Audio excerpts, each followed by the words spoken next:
The Revenge of By the Numbers is brought to you by eSportsBet, the industry's leading crypto odds matrix. Have you taken advantage of our deposit bonus? Using the referral link in the description box, you can get a 50% bonus on up to 200 USDT deposit. If you were to make a deposit, obviously then you would also get the DJT bonus of 50 times however much you put in. So if you were to put in 100 USDT, you'd get 5,000 DJT to also then use in the World's Prediction Series 2 contest, a free to enter 10 million USDT prediction competition. Chris is still in the picture. Oh, still very much in the round. Oh, Chris, he's found three. It's down to a 2-on-2. Chris, can he close this with an ace? Oh my God! He gives him a chance at least, and this CZ kill could be everything. Finally, Zeus, he does something! Looking for a second, he connects it. Oh, and he gets a third as well. Surely he's not going to pull this off. Oh, Caldera, the man, the myth, the beast. Zaiwu, no help really, but he's still hitting shots. He's already got 3. And 5. And oh my God, Zaiwu! Unbelievable!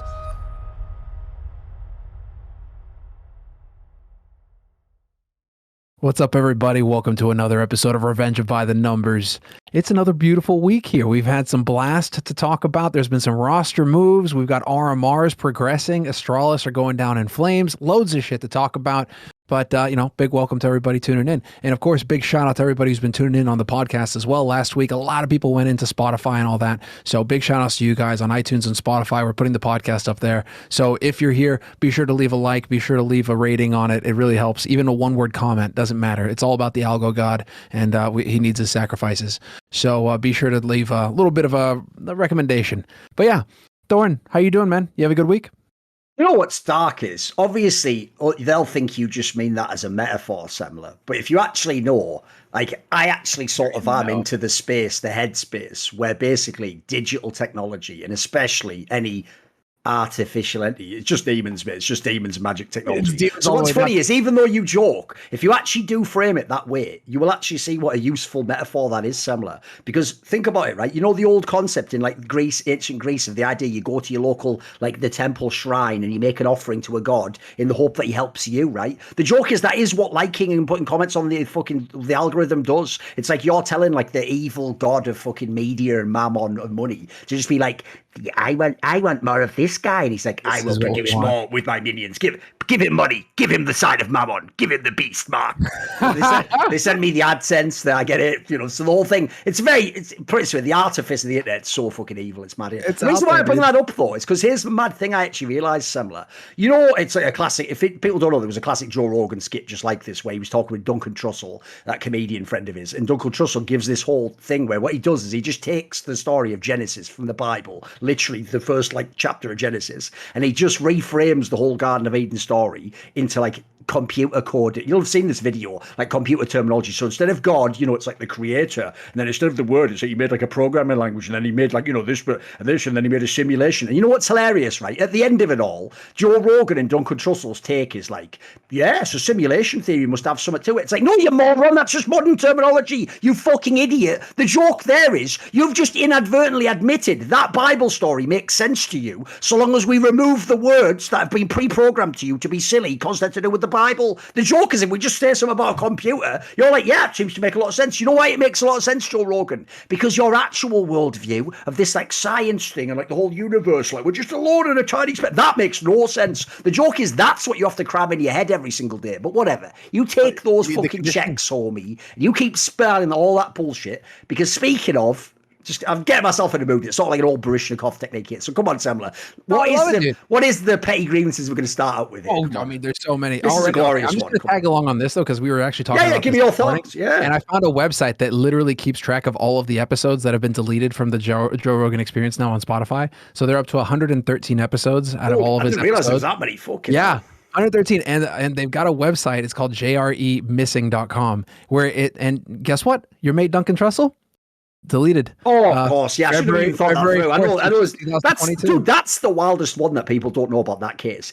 Most people who followed that story on the surface think he just got away with it, and like the woke employees didn't win. What are you on about? They gave in to the woke employees, you moron. And then, secondly, the craziest part to me is this. I'll tell you a moment. Like I don't know the whole story elsewhere, so I won't comment elsewhere. But the particular moment where Joe Rogan completely gives up his integrity is, like you said there, Semler. You just nailed it. It's not that he just removed really big controversial ones. Bro, he removed like half his Friends episodes. You know what I mean? Like, that's one area where I don't care what anyone's typing in the chat now. They're all going to be typing, I'd do that for 100 million, then you're a piece of shit. You know what? If someone came to me and goes, yeah, we'll give you loads more money, but Semler's not on the show, then it'd be like, well, you're not doing the show then. Bye, mate. Me and Semler are just going to keep doing it out here. Like, what the fuck is that? Yeah, I always, you know what? My line that I said in the message on Blast is such a fucking great line. Like, it almost could have been scripted. If people don't know, those all were impromptu. You know when I had that line where I talk about like all the pro players talking about how much money they make, but then I say like, yeah, but what's your legacy going to be? One day you'll have spent all that money, then all you'll have is your legacy, and you'll very quickly realize, by the way, the money meant nothing. It's gone. All you spent on was some pizzas and burgers and fucking some shit music of a guy going, I'm on prescription medication and I will kill people and sell drugs, and you're like, oh, this is amazing. Oh, I'm glad I sacrificed all my human integrity to buy this fucking mumble rap. Like, mate, what is that? That's the bad. You know, that is the most whack thing about this dimension, Semler, is they build it up to be awesome when they tell you the Faust story. You know, he sells his soul, but he gets all this rich. No. In reality, Semler, in real life, you sell your soul, and these morons do it for like a fucking candy bar or like, you know, a shitty watch. Like, they don't even get like a good value. It's like the joke is they've devalued souls. They just they're like the fucker that there's so much theft in my area, Semler, in the northeast of England, that if you actually legit want to sell a CD, like a CD that cost you like $10 back in the day for like a band, they'll give you like $1, Semler. Do you know why they give you $1? Because every thief who steals those CDs sells it to those people as well. So they've devalued the whole market. So even though, like, you know, yeah, obviously it's an old thing, maybe it should be worth like a fourth. No, it's worth like a tenth. And then they put it immediately onto the shelf times 4. Like, that's the fucking world. That's what people have done with souls. You don't even get any. There's not even like a big sellout, and that's why you just get piss all, do you? You fucking idiots. It's like you fucking crashed the market for souls.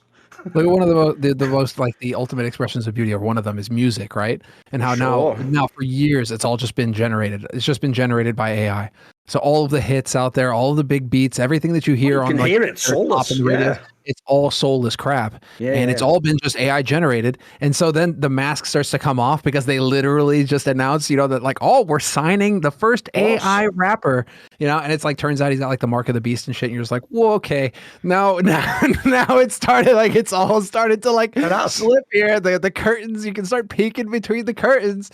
And so they have to cancel him, of course. They have to, like, you know, nix that deal because they got such a backlash over it. But it's not for the reasons you think. It was the reason I saw. It was a diverse reason. It was so stupid, wasn't it? Like, this is a soulless beast, and you know, we're just going to go ahead and even he was wilding though. Our souls to gray mush, you know. But even he was wilding. It's great, man, dude. Man, the world, like, you can't write this. It just keeps getting better and better. You can't look away now either. It's like a train crash. But you know what else? What else kicked us off? Okay, let's just get back into the world of CS while we can. But Simple, we might as well just, you know, touch on this Simple thing again, because he kind of came out. My take on this, because obviously, you know, there were a couple of tweets that were brought up by Simple, but one, I love how you continue to be the most irrelevant, inconsequential historian ever, you know, analyst, whatever, and yet you're just living rent free in these people's heads. Like, they can't stop talking about you and upvoting anything that has to do with you. So that trend continues. Do you know the craziest part of this story? No one ever mentions, because it's an inconvenient truth. The first time there was actually a real one of those, Al. Which is like, you know, when they always go like, you are the one that Simple lives in your head rent free. Like, here's a detail for you guys that you don't know. Simple followed me on Twitter when I blocked him. Oh, that burns, doesn't it? That burns. Because here's the thing. If I go now, I'm guessing Simple follows, what, like 300 people? You ain't one of them. Not you are, Semler, but all these fuckers who are commenting. You know, all the one, because here's the weirdest trend that has provoked, that I find really bizarre, Semler, is the people where it's like, when me, someone who's not one of the random plebs, speaks to Simple, not a random pleb, and people who have a relationship. I have a relationship with Simple. I know he's literally a fan of mine. I've said it on the past. He's literally told me he's a fan of mine. He's asked to talk to me. He's commented on my tweets a million fucking times, by the way. He's DM'd me. He's done all the shit that you guys all pretend now he didn't, right? But what's ridiculous is at the end of all that, the kind of loser who's just watching me and him argue. Like, why do they all do that thing as though they're like the Secret Service working for Simple? You know, when they're like, Mr. President, get down, please. And they're like, how dare you say anything to the best player? Like, you're simping for a fucking video game player. You're aware.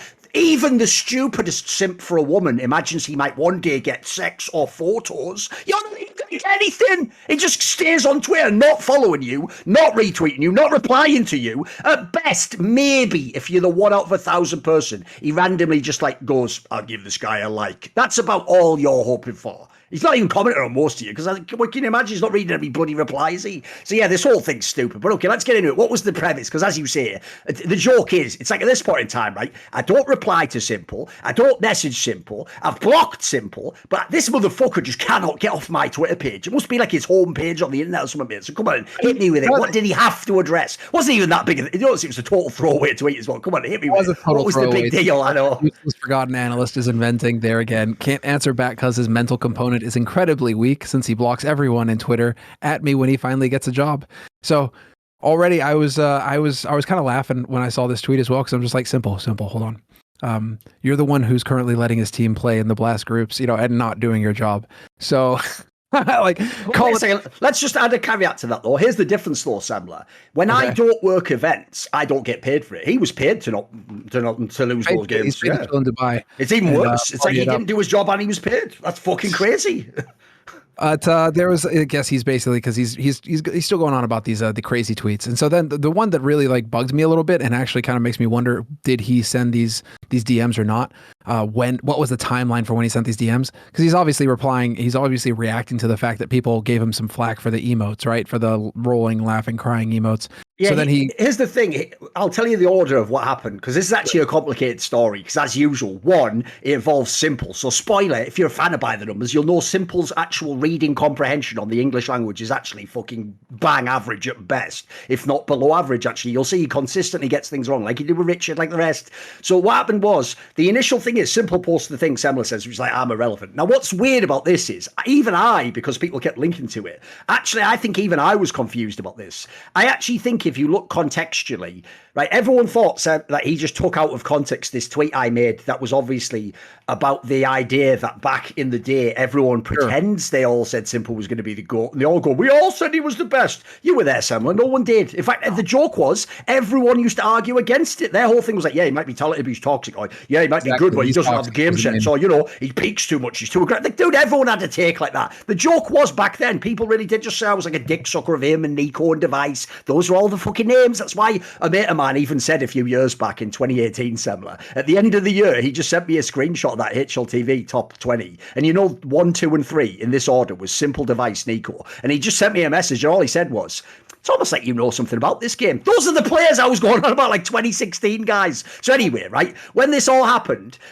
what happened initially, this is why people actually were going against Simple on this one. So they all thought he's taken that tweet, which is obviously, by the way, not a diss on Simple. It's the opposite. It's me basically saying, like, I'm the only one who said he was going to be the best, but everyone else will now sort of pretend they did, even though they didn't, right? I think what's happened is everyone else, including me initially, thought he'd taken that tweet, and somehow that's triggered him, which is obviously like, bro, he's not even dissing you. Like, what? Like, really? Okay. But here's the thing, though. The problem is this, Semler. The day before, though, I had made a tweet that was something like about the Obo situation. I actually think he was responding to that, because in that I said... That's the one all along. Yeah, and... Because there was one basically where, because Simple had used that phrase like, I'm crazy like he is. I'd done a tweet where it's good banter. I'd said, because I'd said basically, like, Simple says that I'm wrong about Fallen being overrated, but Simple also describes himself as being crazy. It's a pretty good point, right? It's his own words, by the way. I'm using it against him. I'm like a fucking lawyer. So all it is make that point. So that's what I think has made him wig out now. So obviously part of the problem with this story is most people, like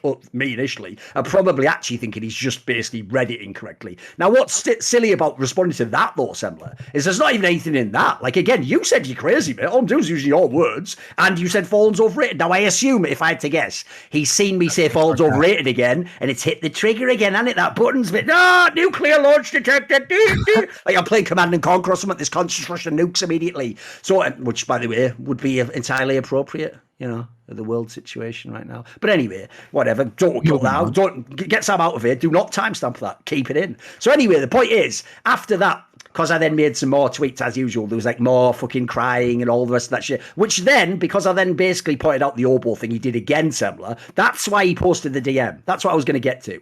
I think, because essentially what he's trying to do with the DM is a gotcha. What he's trying to say is this. Now, he claims, I haven't checked the times, he claims that was before or during this incident. It wasn't like there's later. No date on it. I think it does say like 1651 is the timestamp, but you're right. It doesn't say the date. Timestamp, but it doesn't say a date. That's true. No, but here's the problem. Here's the thing, Sembler. Even though I'm a very skeptical person, I couldn't believe he did send that DM at the same time. The problem is this, and this is what Simple doesn't seem to get. One, we don't know you sent that.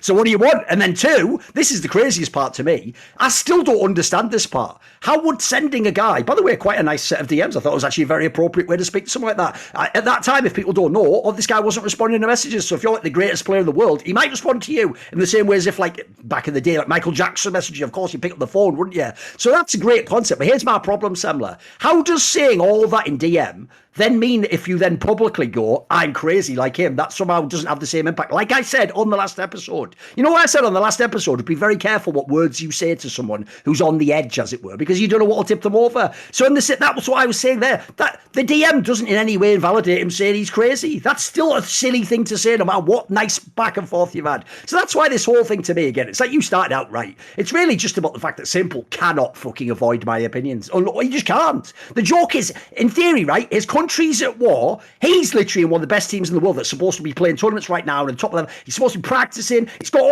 by the way, he's got a bazillion followers. He's got so many people want to contact this guy and communicate with him, engage with him, but he cannot stay off my Twitter. Now, the reason why, this is my last take, I said at the beginning, because he's a fan of mine, you idiots. So like all you little shitters out there who were mega fans of mine, I watched loads of my content, but you one time tweeted that stupid thing to me about Cloud9 and I blocked you. So you still stalk my Twitter, you still follow the content, but you pretend like Simple, no, the lady doth protest too much. I hate him. He's a bitch. Anyway, here's another reason I hate him. And here's another thing he said that I hate. We get it. Okay. What's your thought on this, by the way?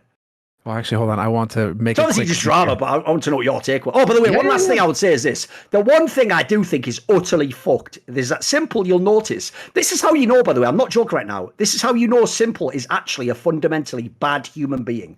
Because anyone who knows my life, Sembler, and Simple does, he's a massive fan of mine. You remember that Twitter thread I did in 2021 where I tell like the story of my life, where I start as an autistic boy who's just some loser nerd, and I go through all that period where I'm just a loser in the esports scene. Like, by the way, everyone in the esports industry was. We're all just loser nerd outcasts from society, trying to build our own little utopia because no one wants us, including, by the way, all the women that were in the fucking world at the time, and all the women in our lives didn't play the games. None of them did. We all asked them to, by the way, and even that, they didn't want to. They did that. And so when I went and I scaled for the heights of the fucking media industry, esports, working for 20 years now, every loser will tell you were just there at the beginning and somehow stuck around. Now, it doesn't work that way, you moron. By definition, people at the beginning who do nothing become irrelevant and you don't know who they are. What that means is I actually nailed it every year of my career for 21 years to still be relevant in 2022. I started in 2001, you fucking morons. So I'm relevant in 2022. And so when someone knows that, Sembler, but they're a piece of shit, what they'll do is this. Oh, I see that your job and your work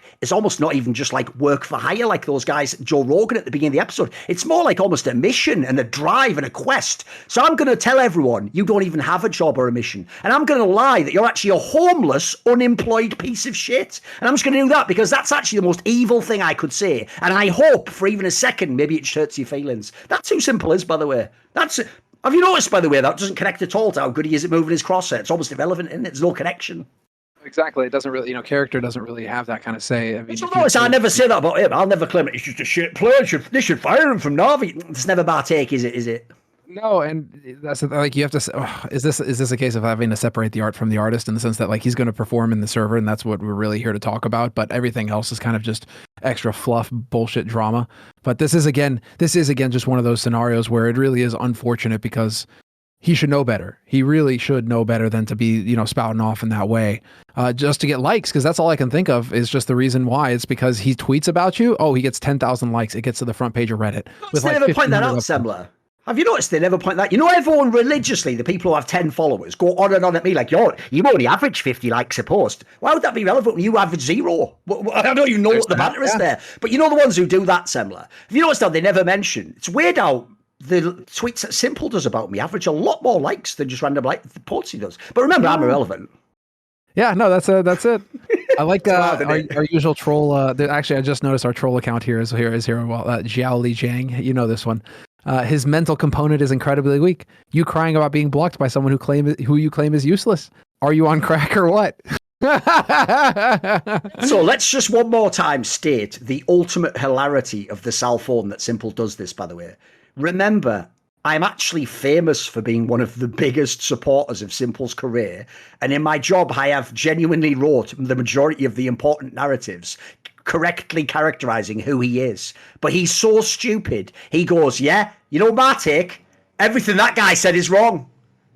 You're so stupid. It's almost impossible to be as stupid as Simple, but he manages it. It's kind of like he is in the games, goat years after goat years of stupidity. No, but the thing is, it's just that you can then fall back on misunderstood bad English lol, you know, because that's the second follow-up tweet to him, you know, so he always has that out where it's so, it's really drives me crazy. You know why, Semler? If your English isn't that good, why are you going to tell me what I said? Exactly. You know what I mean?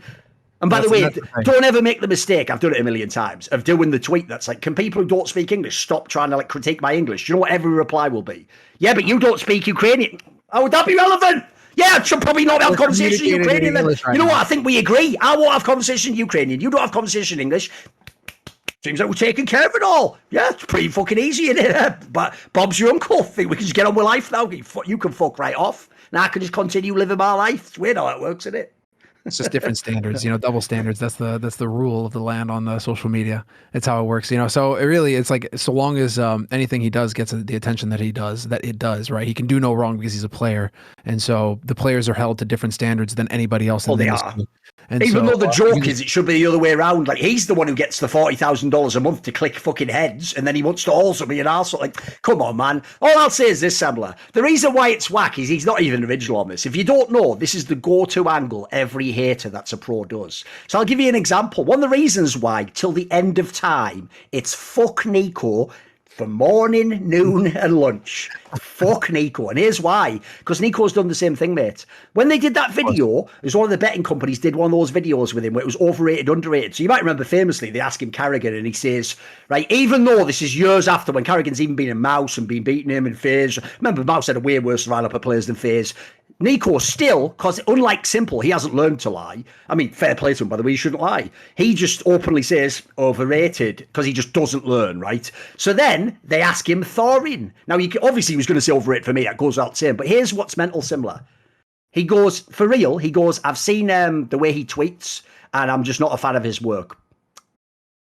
That's another thing they love to do, Semler. They pretend you've done 100,000 tweets. No. Here's the thing. The rest of you in the industry have done fuck all work on 100,000 tweets. I've done more work than anyone in history on esports and 100,000 tweets. It's almost like I'm doubly fucking amazing at this shit. So I'm better than you at Twitter and at interviews and at analysis and at fucking history and at writing and at doing video. Fucking hell, like, they're almost running out of things I'm good at. Like, fucking hell, I might just start swimming or something, mate. Some shit I've never even done. Anyway, it can't all just be about me and people battling me on Twitter. So I'm like, what's next? Is there anything else in esports? It is interesting, though. It is interesting to see this keep happening over and over again. And it's so predictable how it keeps happening every time. And you can almost always predict the arguments as well. You know, he's irrelevant. Oh, you know, he's just tell me when he has a job. It's like fucking snore. But, you know, it was just worth pointing out because I like one of the things that really had me wondering for a quick second there is, again, how do you post a picture of a DM between you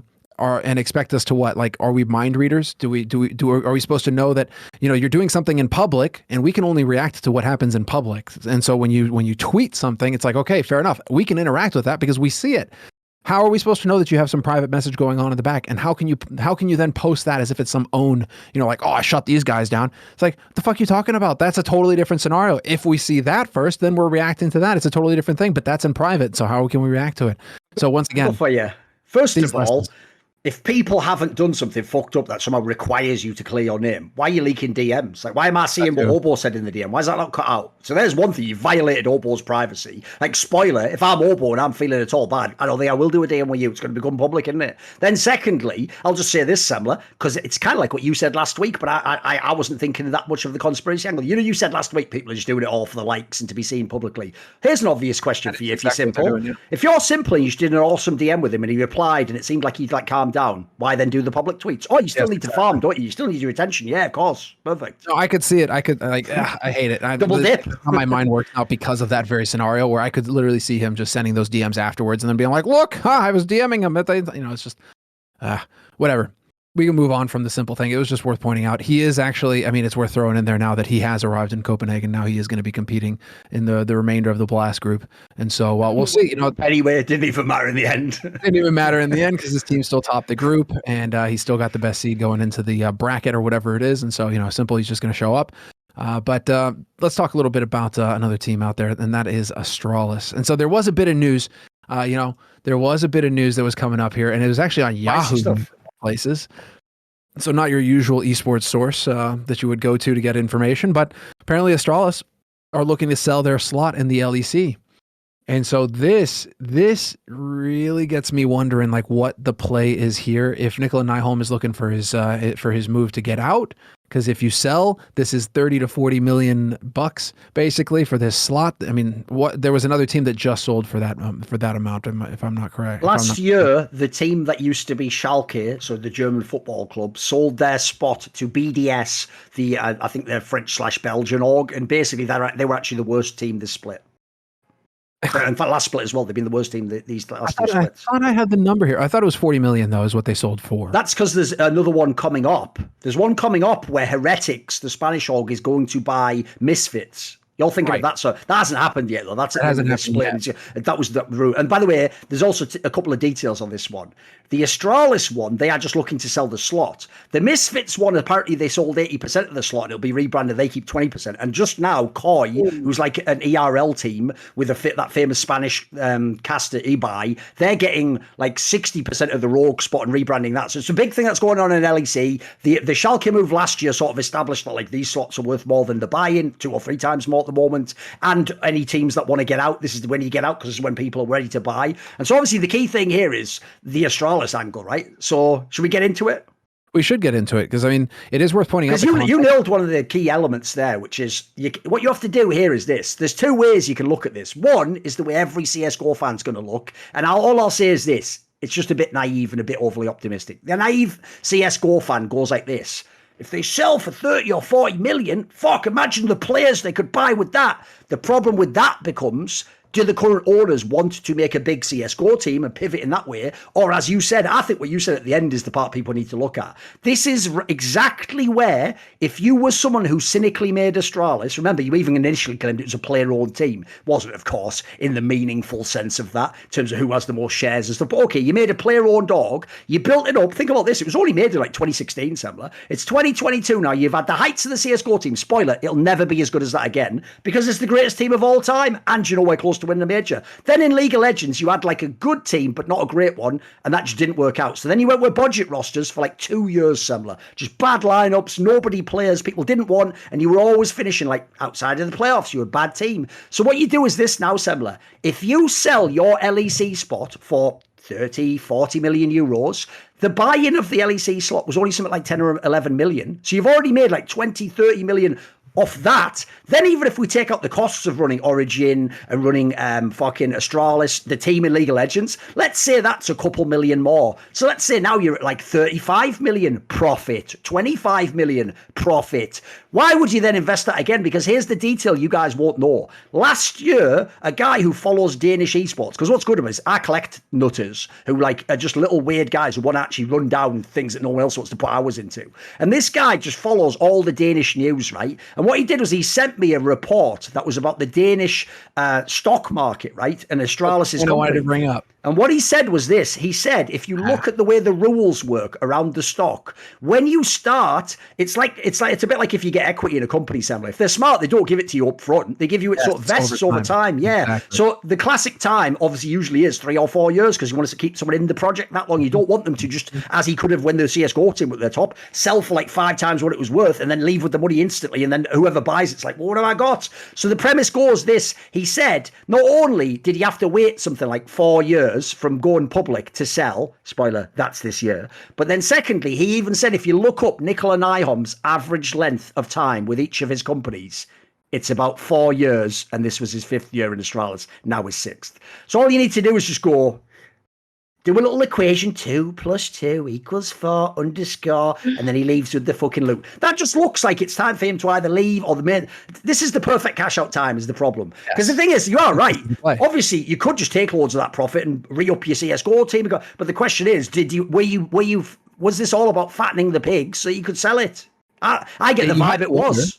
I mean, you have to wonder. They need a huge injection as well of money because their stock has just been plummeting, pretty much in free fall since it went. There was a couple of spikes up here and there, but it's as low as it's ever been, pretty much right now on the stock market. So if you're a fan and you don't get that, like, what do you mean? Oh, because the team's bad. No. Even when the team was really good, it was low. Because think about it, right? Yes. What are you buying the stock for? You're not buying the stock going, but if they win the next major, no. If what? That wouldn't make the stock go up. That's not the way it works. Like, I don't think people get that the stock market's about the business, the health of the business, and how much future it's got. And by the way, what that market is telling you is no one believes in it. They have no confidence in Astralis, the company. So this is also, by the way, why if you can make 20 to 30 million euros profit, you just get the fuck out right now. That is the steal of the century if you're in the position Astralis is right now. Because as I say, Sam, it's only downhill in CSGO now. You're never getting back to those heights. And you'd need a healthy investment again to get back there, wouldn't you? You need a few million. Exactly. I think this is the game all along. And so if you're a shrewd player in the esports space, this is why I think Nicola Nyholm, instead of holding on to Blast, because again, remember, he had to avoid the conflict of interest in the past. Yes. And so he had a choice between sticking with Blast or sticking with Astralis. He chose to stick with Astralis. And I think it's for this very reason. It would be the best chance possible with these slots and just being able to sell brands and sell teams in general. This is the play. And to get massive investments, this is the play, is to hold on to the team and find something that you can then just parlay into a big cash dump and then boogie. I think that's exactly what is happening, especially considering the stock has plummeted. There's no faith. They have 80 employees in Astralis as of 2021. By the way, don't forget, if those employees are in Denmark, you can imagine how crazy the fucking laws and all the things you have to do and all the time off you have to get. Oh, mate, this is what people don't stop and think about, Semler. If I have my company in Czech Republic, like Entropic, I have way easier time competing against Astralis. My margins are all down. Yeah, exactly. Actually, I have a competitive advantage over them. So it's also going to be really costly to run a business like that, of course, yeah. Dude, that's why you have certain organizations that are able to make a profit in esports and certain organizations that have actually had to move all of their operations almost. I mean, ESL was relocated to Poland. Fuck, I've just realized, right? Don't edit this because it's by the numbers. We don't do editing, really. We don't make it like concept. But I did miss the great joke I should have said earlier. Here's the joke I should have told you.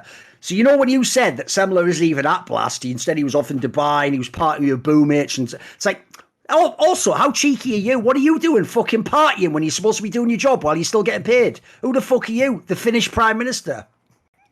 I was wondering where that was going to go. Not bad, okay. You're going to have people do a drug test now? Make sure, maybe there was some... well, I mean, dude, it looked like those parties were pretty frisky there with Morgenstern and Boomich and Dubai. So, a lot of champagne getting popped and all. So, who knows? You got to stay sharp. Got to stay sharp for those travel days. But that's a bit of the Astralis news that was coming up. So, I mean, that is a part of the Astralis news because obviously there is if we want to zero in on the CSGO team, there's some more news around Astralis. So Astralis looks like they're selling their LEC slot, 30 to 40 mil probably coming in, probably going to see Nyholm book it after a bit here. And then, that's the lay of the land there. But as far as the actual CSGO team is doing, it's a disaster. They have that's the crazy thing. And this, again, maybe fortifies the argument that there's two parallel worlds. There's parallel worlds in Counter-Strike. You have the actual elite tier top invite team kind of Counter-Strike that you play, and that Astralis turns out can play pretty well in because they top their group at Blast. Best of ones, fair enough, but they still top their group at Blast. So you have that world. And then you have the world of online qualifiers, where innumerable pros and coaches and analysts have said that it's a total disaster, cutthroat, chaotic scene where you'd never know how you're going to do. It's incredibly competitive. It's incredibly difficult to continue to show good results in an online qualifier sphere. And while Astralis, they continue to show that is the case. Third one in a row now. There's 4 qualifiers possible for the EU RMRs. They just bailed out of the third one. But some of these are people you've never heard of, guys. Some of these are nobodies. No, that is the mad thing, is when you're getting into actually like how these groups worked out. I mean, they're losing to guys like Neon Rangers. It's like, what even is that? What's going on here? That was open qualifier number 2. Open qualifier number 3, which was the recent one, was a team called Los Cogutos. Neon Rangers sounds like a team that wouldn't even be allowed to attend a tournament in the Middle East. There you go. Just saying. Dude, your Andrew Tate jokes have been pretty fire. Oh, they've been pretty banging, I know. Pretty bang. I've been loving that. We got to include some of those there because obviously got to give a shot to CS:GO. What you're talking about? He's doing a really good job. Yeah, it's way better. I mean, my comment was legit because basically the joke was, everyone right now is posting obviously all the same joke about the Andrew Tate guy, where what you do is you just post like Andrew Tate was banned from my Twitter now or whatever. So he actually did one of the only funny ones where he did instead. He thought through what's a different scenario, and instead he was like Andrew Tate hired for like DreamHack that's going to be in like the Middle East or whatever. Now the joke I added was the real punchline is that's less offensive than the reality of who owns ESL to women. Logically, it is, of course. But then I also said to think about the way the esports industry works. It would be the end of the world to hire this guy to work as a desk host. But if he just bought ESL for $1 billion, no one would have a problem, and everyone would work for him. It's almost like there's a bunch of double standards and a bunch of people who are fake. Don't really know what they're talking about. How that worked out, it's weird, isn't it? Also, I mean, it is. I have a little rant though. You brought it up because when you bring it up, you nailed it, Semler. You got the take that I have, basically. Right? Look, there is a level. It's a bit like the online era in general. In the online era, fans of this show will know, I always used to stress, like when the Vitalities of the world were amazing online, but then they were bad initially online, and famously Mouse and Fnatic had the same problem where they just fell off super hard and they were never good online. Right? When that happened, I always used to say this. The problem is this. It's twofold. You are both right and wrong if you feel and you think online is worth nothing. Because the problem is, by definition, it's not worth nothing. When it's the online era, it's the only thing that's worth anything, I'm afraid. We had no lands. So even though it does suck and it's way worse, and it's totally different, and it is almost like an alternate dimension where up is down, left is right. But at the same time, if that's the only world you're in, if you want to be a pro still, you've got to get results. But I'm essentially saying I have a lot of sympathy for you. I know it's totally shit compared to LAN. I know it's so different, the split circumstances. I know the teams play 10 times more confidence, and they're randoms. It's a BO1, and you don't know who this opponent is, then he's watching your stream. I know all those factors, but at the end of the day, if that is the only thing that is available to play, you've got to compete still. You've got to find a way to win. So it's the same thing with Astralis, right? Does Astralis need to get to the major? Of course they do. It's enormous for every single team to be at the World Championship and to have a good run there. So it will be really important for their careers. But this is utter bullshit to just play these massive open qualifiers against randoms and BO. Yeah, that is utter bullshit. Like, spoiler, it isn't just Astralis. That's why I've made it's not just that Astralis is bad, therefore that's why they failed. Because as you've said, Semler, that doesn't make any sense if you look at the lands. So before the player break, they were top 4 at fucking IEM Cologne, one of the biggest tournaments of the year. Then you could go, maybe the player break room, but they didn't know, did they? Because after the player break, they came to Blast, and as Semler just pointed out, they won their group. By the way, not the easiest group or anything. Like, there's some good teams in that group. They won their group. They won it outright, guys, beating some of the best teams in the world. So now they come to online play, by the way, right after that blast off, or during it even, and they bomb all these random games against nobodies. Spoiler, there are loads of teams could bomb these fucking qualifiers. Like I said on Twitter, and you notice a lot of coaches like that fucking tweet, mate. That is a scenario where if you took the top 16 placed teams from PGL Antwerp and put them all in the beginning of a massive online qualifier, my actual guess, if I had asked how many make it through out of 16, I would say 11 or 12, I think. I think you would have at least 4 or 5 would just fall like this randomly, seemingly randomly. And then they'd go to the next line and they'd be good again. Then, spoiler, back in the days, what Virtus Pro used to do all the fucking time. Online, they couldn't win a game, then they go to the major and be in like semis, challenging whoever won the majors, like 3 maps or something. And you'd be like, how can those be the same guys? It's like, no, the real question, mate, is who the fuck were the other guys that were playing? That's the variable. They're the same. The point is, it's in a different scenario. So, yeah, to me, I think a lot of this is a storm in a teacup. Like, it's not in the sense that if they don't make the major, that is obviously an enormous part of their story. But it's a storm in a teacup in the sense that I think people are implying, like, because they've lost these qualifier games, they're a bad squad fundamentally. And I assume the implication is you better change players or whatever. In fact, people were even already scouting for drama. Like, they were apparently there's some ESEA bug where, like, Farley's fucking profile flipped to, like, the Copenhagen Flames logo. So they were all, like, trying to be like, the truth is out. Oh my God, he's going back to Copenhagen Flames. By the way, guys, even if he left Astralis, why the fuck would he go to Copenhagen Flames? One, he wasn't even on Copenhagen Flames. I don't know why we're saying that even. He was on a different team, wasn't he? Wasn't he on Tricked? And then two, that's the team that just said, like, you can have everything. I'll suck your dick for $5 because I haven't got any money. Yeah. They've just been saying for like a year, please buy everything, please. Must fire sale, must go by Tuesday. And then you're like, you know what?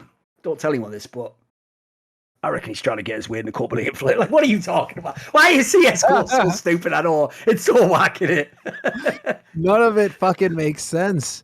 That is such a banger reference, though, to bring back the old VP, because that is so true. They were the ultimate, weren't they? They could not, life of them, win an online game. Yep. Just couldn't do it. And then they'd go on LAN and just bash everybody. It was awesome. Yeah, totally different. That was really when you were just like, there's a really big difference between LAN and online. And I mean, that still continues today. I mean, you got players like Rain who disappeared during the online era. Oh, no, but then, hey, you get back onto LAN, all of a sudden, fucking major MVP. You know, guess what? It turns out that you can have different environments where teams shine. And well, this is just one of those cases.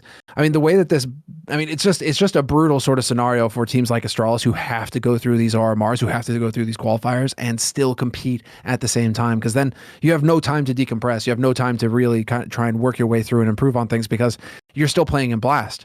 And actually, that was the major storyline. That's pretty wild in itself, isn't it? Think about this. Logically, for the company Astralis, making the majors the biggest goal of the entire year. You want that exposure. Yes. In theory, if it was up to you, you'd book out like the whole space around this qualifier. You'd have like nothing before. You'd have them all prepping just for these games. Like you say, afterwards, you'd have like sort of like a fucking breakdown period where they can chill and then go. You wouldn't have another tournament like a LAN going on that they're traveling to at the same time. That's the worst idea possible, but that is the CSGO circuit still. That's the world we still live in. We're blasting ESL. There's another angle to this as well, by the way, Semler, which is this is why people don't go and make teams themselves like Gorillas / Titans, like Astralis, like the fucking Oplano. In fact, Oplano's the best example. Because you remember that lineup where they didn't sign with MIBR and they held out and bought themselves out with their contracts and they went and it took them 9 months, Semler, to get like an org. When they did get an org, most of them had already been cut or were immediately benched for the next few months. And now the joke is that team is 0-0 Nation. There's none of them on there. They're not even,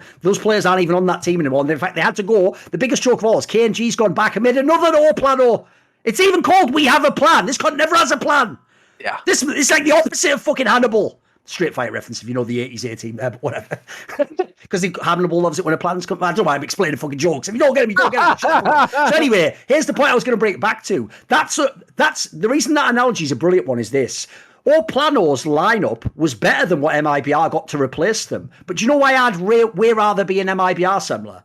Because I already have all the league spots. If I'm in MIBR, I'm in Blast, mate. I'm in ESL. Like, I'm partnered with them because I'm MIBR. That's an area, by the way, where if you watch the next few years, I think that's going to get worse. I think you're going to see very few new orgs ever made. Because if you make a new org, even if your org was the Na'Vi lineup, you have to start at the beginning of all these qualifiers. You have to literally to even get into a Blast, for example, you have to go through that showdown. You know, in the showdown, sometimes you just have to play like Gambit or Heroic in like a best of 3. Otherwise, you just don't even get there. Like, so you have to be like the 5th best team in the world to go to a top 8. You know what I mean? Like, none of it the problem is the industry is designed, this is how cartels work, so that the biggest companies work together to not only help themselves succeed, but keep everyone else out. That's the whole premise of the Louvre Agreement. That's the whole premise of being a Blast partner. So the problem is this, you're going to go, yeah, but I'm a sick player, so maybe I'll make my own company and battle you guys. You think they've just been sat there going, well, we didn't plan for that at all. Shit, I guess we're just fucked. You just take the whole industry. No, they go, oh, well, go ahead, have a good time though, enjoy your plan. And then they sit back in MIBR and you're all laughing because you're going, stupid MIBR, they don't have as good players. Yeah, but you know what? You see MIBR at the tournaments, don't you? You don't see Oplano because they were shit. And they also had to go through these nightmare online qualifiers, which I just think like people don't realize it. Essentially, it's like, I'll give you a quick analogy and then we'll close at that. It's like what actually someone once said to me about when I battle people on Twitter. They said it's not that you're wrong and that you're not winning. They just said, like, it's like if a boxer just agreed to fight like 100 people in a row. Even if he's the best boxer ever, he's going to lose eventually. Some one guy's going to land a random punch. He's going to be tired. It's going to, like, that's the problem with online qualifiers. You've got to win like all these games in a row versus randoms. Like, it just puts too much variance in. There's a reason why pro teams have coaches and analysts and study each other. And you're trying to make all the variance go away. This just pumps it up. That's the thing. It's the game within the game, and that's why we say. That's why we start the segment off saying that there's a parallel scene going on. Essentially, you've got the pros that are constantly invited, and so they're playing against each other, and they're playing their own game. At this point, you don't know what's going on in the scrims. You don't know what little details they're picking up on from online matches, from LAN matches. What are the tendencies? What are their analysts telling them? What are their coaches telling them? So it is just a completely different game because they're maybe reacting in a way to a strategy that they saw 2 LANs ago, and they're like, oh shit, okay, hold on, this combination of smokes and flashes just went off. This is what's going to happen because we saw it, right? When you're going in against a team like Los Cogudos and you're Astralis, you have no fucking idea what's coming at you. You have no idea it is the purest pug. And so weren't we talking about this a couple weeks ago? We were talking about how if you were to go into matchmaking, even as a pro, like eventually you would lose just because you're going to have this pug atmosphere where you can have some crazy players come alive and just hit nothing but headshots, the most ridiculous wide peaks, doesn't matter. And even if you're the best team in the world, you could still lose. And that's what Astralis are finding themselves in now. Now, what you say, though, is really interesting, or at least, obviously the uncharitable side of me says that this is Astralis getting some special treatment per se, because there is overlap between Blast and the qualifiers. There is overlap between the RMR qualifiers and Blast. That was what was the interesting storyline going into this, is that there are 4 online qualifiers that are open qualifiers for everybody to attempt to join. But Astralis could only compete in 3 of them because the 4th one overlapped with their Blast group. And so there was a little bit of additional pressure on Astralis. You're thinking, oh shit, they have to get it done in 3. And so when they lost this one, I think that's also a big reason why everybody was like, holy shit, they lost. Because if you're familiar with the narrative, this was their last chance because there's overlap with Blast. But it looks like there's going to be some leniency here because Flying DJ has come out from ESL and said that they are working together with Blast to make sure that there's no overlap between Blast and the RMR. Now, Astralis, they only have to play 1 best of 3 because of the seed, because they won their group. They only really have to play on 1 day, on the 27th. If they win that match, that's it. They play that match and they're good. If they lose that match, then they have to play on the 28th with a Sunday. So all of a sudden their Blast thing becomes 2. So I don't know if they've accounted for that or if there's even more pressure on Astralis to just get it done on the 27th now, because the RMR runs through the whole weekend, Friday to Sunday. So I don't know how they're going to manage to get around whatever conflicts of timing there are, how Astralis are going to be able to play these or not. But apparently that's what's happening, is that they're going to try and figure out the schedule so that Astralis can compete in the qualifier as well as play out their match in Blast. So what do you think about that? Do you think this is favorable, or do you think that this is... Where was this stuff from the Flying DJ? I can't see where this info is, mate. Here, it's like, was it today? Did it? It's in the document. Flying. I'm mousing over it right now. Ah, okay, right, okay. I see. Right, let me just check what the date was on it. Yeah, because this was this morning. It's today. Right, that's the point I want to check. Because here's the actually, problem. Hold on, no, my mistake. The tweet was it's some days ago, mate. This was 3 days ago, on the 21st. So basically, when this came through. Right, that's not as bad then. I thought this was after they failed the last one, because obviously that would be mega egregious if it's essentially like you're changing the rules just for Astralis. Right, like that's the least charitable way to look at it. Yeah, if it, I mean, as far as I can tell, if this is on the 21st, like they already would have played some of the other games anyway. Like, they hadn't failed all the qualifiers, right? Like one of them was yesterday, wasn't it? So they can't have failed them all that time. So I think that's fine in that sense. I do agree, though. Would this have changed if it was someone who wasn't Astralis who was playing it? I don't know about that. I am a little bit skeptical. I mean, the problem here, if people don't know, this is part of the issue here, is the leader of Astralis, Nicola Nyholm, was the one who led the Louvre agreement, like a group of teams against ESL. So it's almost like you're just trying to make that guy fucking like you more, isn't it? Like, come on, man, it's just fucking boring, the esports industry, isn't it? That's just the thing. So it looks like we will actually get to have Astralis competing at Blast, as well as they'll get a 4th crack at qualifying. But I mean, this goes without saying. I actually hope they qualify. Oh, go ahead. I mean, I do hope they qualify. Like you obviously want all the top 16 there if you can. Of course. I mean, dude, Astralis right now, like if HLTV rankings, they're ranked 4th in the world right now. You can't have that team not making it to the EU RMR. Absolutely. And like I said on Twitter, and Blame F is just one of the best players in the world. You've got to have all the best players at the major if you can. Well, the funny thing is, would obviously be like, one of these teams, all of a sudden we have invites to the RMR.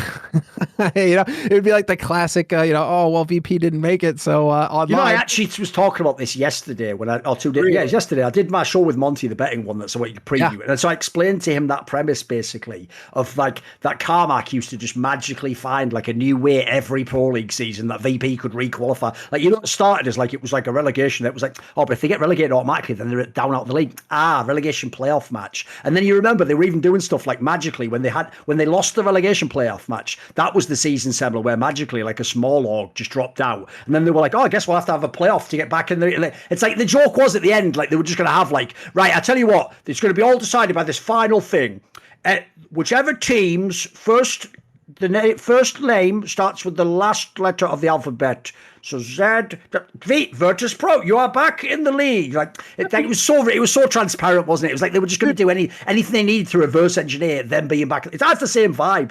I know what you mean. It's the same vibe. Because I'd actually low-key forgotten of just about how deep they were going with VP. Now that I remember, it's like, holy shit, that's right. They were really bending over backwards. Because our series gets a bad rap with Na'Vi, how they would literally do anything they could to make sure Na'Vi goes deep in their tournament. But now it's like, like they're not alone, right? One league. This was the maddest one. I have to go back and make a video because this could be an amazing video following it, right? There was even 1 year, fans. This is the best one of all, where VP did get relegated. So they just expanded Pro League by like 2 slots and put them back in or something, like something actually mental like that, or played off for the last 2 spots. So it's like they really were just going to do anything they needed. It was so mad. So it's a crazy. It just continues. It just continues. So Ulrich, he's out there just, they gave him his Twitter account back and he's out there getting after it and clearing things up. And, I think now this is probably a good segue into the next topic. So we have Astralis and, one of the members who happened to be on Astralis' device. But before we talk about device, I wanted to just go ahead and say real quick to leave a review if you've been enjoying it. Especially if you're listening on iTunes, if you're listening on Spotify, we have the podcast up there now. If you're listening on YouTube, awesome. Leave a thumbs up, leave a comment, leave a review wherever you happen to be, because it does really help, obviously, push the algorithms. The gods must be fed. And so we really do need you guys to leave a comment or a review. It goes a long way. So if you've made it this far, really cool. Super happy that you guys are tuning in like this. And let's get into it. So device. We got a story coming out on this one where it is kind of like something that we've known in the backside. Well, it's not known, it's just speculation, and everybody's speculated so much, but it's like, he's playing a lot of FPL games. He's playing a lot of online games. He's really getting the hours in, but we're not seeing him play any officials, and NIP aren't making any noise. NIP aren't making any noise about it. But Jackson has come out, Jackson.gg. They've come out with an article saying that according to sources now, so we're starting to get into it, where NIP have apparently started to try and shop device around for a 6-figure buyout fee, which reportedly is around, allegedly is around 600,000 is the number that's getting thrown around, which kind of lines up with. It's very similar to what he probably was sold for in the first place, because we already covered that by the numbers at the time. Basically, that $1 million you kept hearing in the press sounds like that was just a sexed up number, and actually it was probably more like just over half of that. Yeah, just around 700. Or at least what's mad, Semler. I want to get your take on this, because I also discussed this actually. By the way, this was actually something I discussed also with Monty on the show yesterday, because I had a funny analogy that I won't go into now. Basically, if anyone knows that All-Star game thing last year where Kevin Durant refused to pick James Harden because at the time James Harden had demanded a trade and he was going to be traded to another team, right? So Kevin Durant, his teammate, was like, basically, like, if you're not going to play within my team, I'm not just letting you go to another team and picking you for the All-Star game. So anyway, my point was that's what it's like with device, right? Because here's the weird thing, Semler. There is a take that is very popular in esports right now that I think is mad. And you know what the take is? This is the take, Semler. It's like, well, who the fuck would possibly sign him? One, he'll just sit out. And B, do we even know he's good anymore? Those are real takes, bro. Yeah. I actually have, to be fair, I actually have a little bit of a side, but it's not because whether he's good or not, because I think device is always going to be good. It's whether or not you can trust him. Because to me, this is one of those things where, like, there's so much that's weird about this whole NIP situation, how it all went down, and then this complete radio silence for both teams and players. There's the speculation as to what actually happened behind the scenes that led to this disaster of a scenario, and then the whole question after that is just kind of like, okay, do you trust device not only to bring the heat in the game, which I think it's fair to say you should be able to trust him to do that, but not to be reliable as a teammate. Or is this sort of thing going to happen again where he may not be reliable and you could go, because look at Nip, like, do you want to be an org in the future that's going to go down this path of putting it all out on the line the way Nip did, where they said like, this is the biggest signing in history. They put their credit, they put their brand on the line, saying like, listen, we're going to make moves, and we are really making moves now because we're picking up a 4-time major offer. You know, like this is a huge play from Nip, and it just completely blew up in their faces, and they're left looking like fools almost. Like, do you want to take that risk as an org by picking up Device, or do you want to play it safe with somebody else? That's kind of where I was like, I'm not really sure what the lay of the land is here for Device, and if that actually is a reason why we're not seeing him get snapped up immediately. Because if it's been months that they've been shopping him around, you'd think that a player of Device's caliber, teams would be chomping at the bit to get him. But if he's not finding anybody, going into this major, like, it could very well mean that we don't see Device for the rest of the year. Like, we just could, because the major cycle's coming up. Nobody's going to want to make big changes going into the major. And then you have a couple of tournaments after the major, and that's going to be it for the year. So it may very well be that we run out the rest of this year and Device just doesn't see any pro play at all going into next year. But that's kind of where I was like speculating. I'm like, which org is actually going to want to take the risk of relying on him as a star? Or do you just try and sign him quietly and just not make a big deal out of it and say like, hey, we're picking up Device, and let's see how it pans out. I don't know. What are your thoughts on this whole situation? I know what you mean. As in, if I was just like a complete outsider and I had no information, yeah, obviously you worry about the fact that, like, how many months is he going to sit out for? And it's just something indeterminate and vague, like mental health. So the problem is that essentially, as far as I can tell, is until a doctor, which I don't know why they would, or Device himself says mental health problem's over, it's just never over. And as you say, at any moment that genie can be invoked and just happen again. And spoiler, since Device lives in he's now playing for a Swedish team and he lives in Denmark, those are countries which, like I said earlier about they're a nightmare if you have these fucking employees. Like, they're even legally allowed by the law, where the doctors know, for vague things, it is to take months and months and months off. Apparently, if it's more than a certain period of time, it's like a reduced salary and stuff, but you still get money for doing nothing. Still get money for just sitting around. And the problem in that case is that essentially it could be faked, couldn't it? We're not saying it is, but it could be. And if it could be, spoiler, as the coach book should show you, in esports, people will do anything they fucking want to win and get money. They have no morals, they have no principles. It's just, can you stop them and can you police them? And so since this by definition cannot be policed, yeah, I have a concern not just about Device, but the bigger world, by the way, mate. Like, by the way, Simple himself almost just did this. He was about to take his little break. I think that'll become a common trend, mate. Except here's the thing, fans. It won't happen when the team's actually really good. No, what happens is the second it's like a team they don't like, or they're having a bad slump of results, then instead of sitting around and taking all the criticism, you'll just see these stars just whip off for 3 months, fuck off to the Maldives, even probably some of them in little consoles, play FPL in the background, have fun with their mates. They'll get half their salary, or if they're really lucky, their whole salary, like I imagine Simple probably did, and then they'll just come back whenever they feel like it, and they'll play God with more of people's money. So here's the issue I have with this topic, right? I actually don't worry about that in this sense, because here's how I speculate and put together the pieces. First of all, unless I somehow knew from a source within NIP that Device like explicitly refused to come back to the lineup, maybe even had some sentiment of like, the players aren't good enough for me, or this wasn't what I was promised. If he did that somewhere, and I heard that in the industry, and yeah, if I'm another org, maybe I just let you take him. You take the gamble. I'm not gonna risk he does that to me. But I haven't got that vibe. Like, if I had to guess personally, remember what I said previously when we reported, I was told this, that Device and Valde go to Astralis, whereas instead all these Valde went to ENCE, and now maybe Device goes elsewhere, which is the key point of the story. It's not just Astralis, that's the destination. The thing is, when I reported that information, I didn't report it, I just heard it, right? When I heard that information and reported it to you, people who watch this show, my point is, and this is a key element, where was I going with this? Wait there a second. Let me just think. What was the point I was trying to make there? Let me think. Oh, that was right. One of the reasons I was told he definitely goes back to us, because I was saying to them, like, come on, bro, why is he going back to Astralis? I want to go to another team. They told me not only did he want to be back in Denmark, but the other detail was that even though it was denied, it was pretended it was coincidental. The only reason he joined NIP was that fucking influencer, Amelia Holt, who was his public girlfriend. Yes. They told me for real that was the only reason, and that was maybe even like some sort of like save the relationship bold move, and that cause it blew up in his face like a month later or something, that from a month left within, he obviously was feeling down and feeling depressed and feeling like, why am I here and why did I give that up? Exactly. So the problem with that is I can totally see how that could affect your mental health. Remember, the other thing people forget with Device, which you do always have to shade in, is he does have that get right style, like problem with his bowels or some sort of digestion problem, which that wrecks those guys when they're in periods of stress, if you don't know. So I can imagine around the major, he's probably super stressed out about Nip not being as good as they should be at the major, and they're in Sweden and all. Also, remember, they almost didn't make the major. They almost failed in the fucking round of 8, if you remember that match. So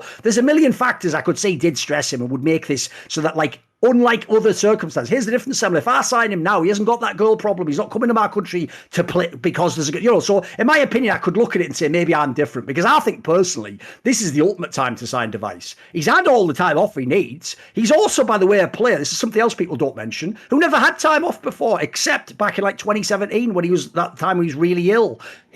People forget this, Semler. Even though he's the guy who has the condition that like flares up every now and then, he wasn't the guy in 2020 who took the breaks. That was Glaven Zipniks. He stayed in the lineup, losing with Juggy and all those fucking guys. He was playing with Essetag when they won Pro League, etc., without Glaven and all that. Mate, this guy never took his breaks. So I also get why when he finally gets his break, he's like, you know what, actually, if I come back, it's not going to win in a major. Fuck it, my break goes as long as I need to. It's keeping going then. Because maybe, by the way, there was also maybe an element of that. If you're a player like Device, I've always thought personally, he doesn't understand that being in Astralis your whole career with that core is like having the silver spoon in your mouth. You don't know how bad it can get, mate. You always think you just rebound and go to the top again. Well, here's the problem. When he comes to Nip, and like that lineup he was in functionally was capped. It wasn't going to win a major. It wasn't going to win big tournaments. It needed big changes like an IGL, another piece. In that scenario, maybe he did just think, right, well, now that I know I'm not here for the other reason, well, fuck, I don't want to be here for this team. So I'll tell you what, upgrade the team and maybe I'll join. Maybe they wouldn't want to. Maybe they don't want to make the moves he wants to make. Who the fuck knows? So my problem is, I personally think, one, because he's been so consistent over his career, I'm not worried about his skill level. I think he'll get his skill level back in a month or two. I bet if he starts playing again in 3 months after playing, he's as good as he ever was. I would say that would happen. So I actually think, bearing in mind, he speaks amazing English and is incredibly decorated and a super smart AWPer. I think he's a mega player. Like, if I'm some of the big teams in the world, I would be going for this guy. Sounds like they're not. It sounds like it's going to be and there's the one last detail to mention. I don't know if it's actually Device's fault that he's been out the last few months. Because remember, it was back in May when I said the story about maybe he goes to Astralis. It's now August. You know what that suggests to me? Well, think of the Astralis story we talked about earlier. I don't think Astralis wants to spend millions, mate. I think they definitely don't want to spend what Nip gave them. Dude, that was like 600k. That's gone. That's gone. They don't have that anymore.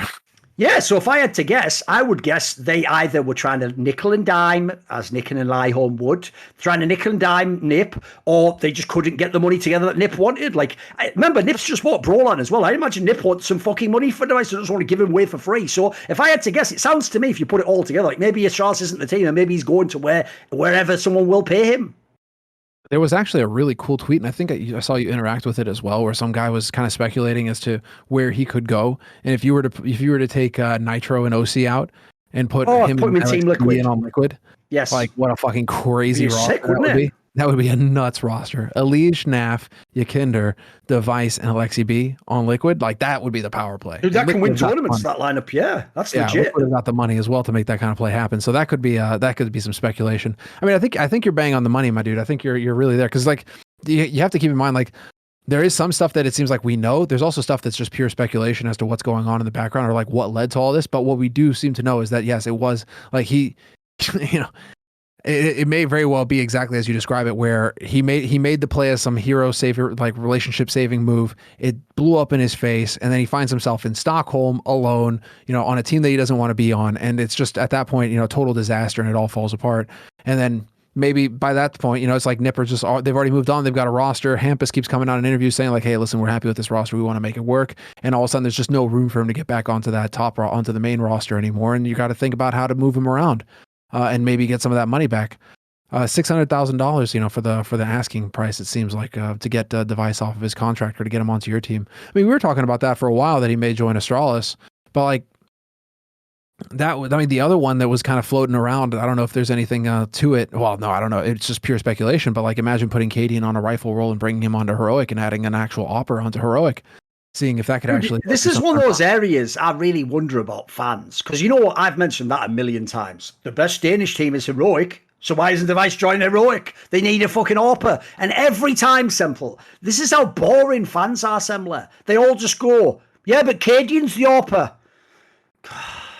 Engage your brain. Why doesn't he just swap role and just be the IGL? Like, I don't get that, mate. You don't think Cadian could just beat Frag at the level of a support player and just be the IGL? Of course he could. The joke is he might even be like one of the better fragging IGLs with a rifle if he does that. His problem right now is he's not a good enough AWPer, and he seems like a good enough IGL, but not if he also AWPs. So the point is, bringing device to AWP, and then the one weakness of Cadian goes out the window, doesn't it? Immediately the team becomes really dangerous. Imagine their teammate with device, fucking Stown, and Tessus, and then Cadian's just like a supportive IGL. Fucking hell, mate. Like, we've already got the firepower. Like, that, I would do that move tomorrow. I don't even know what... Like, if that's one of those moves where the only person who might turn that down is whoever's getting kicked. That's about it. Surely even Cadian says yes to that, you know.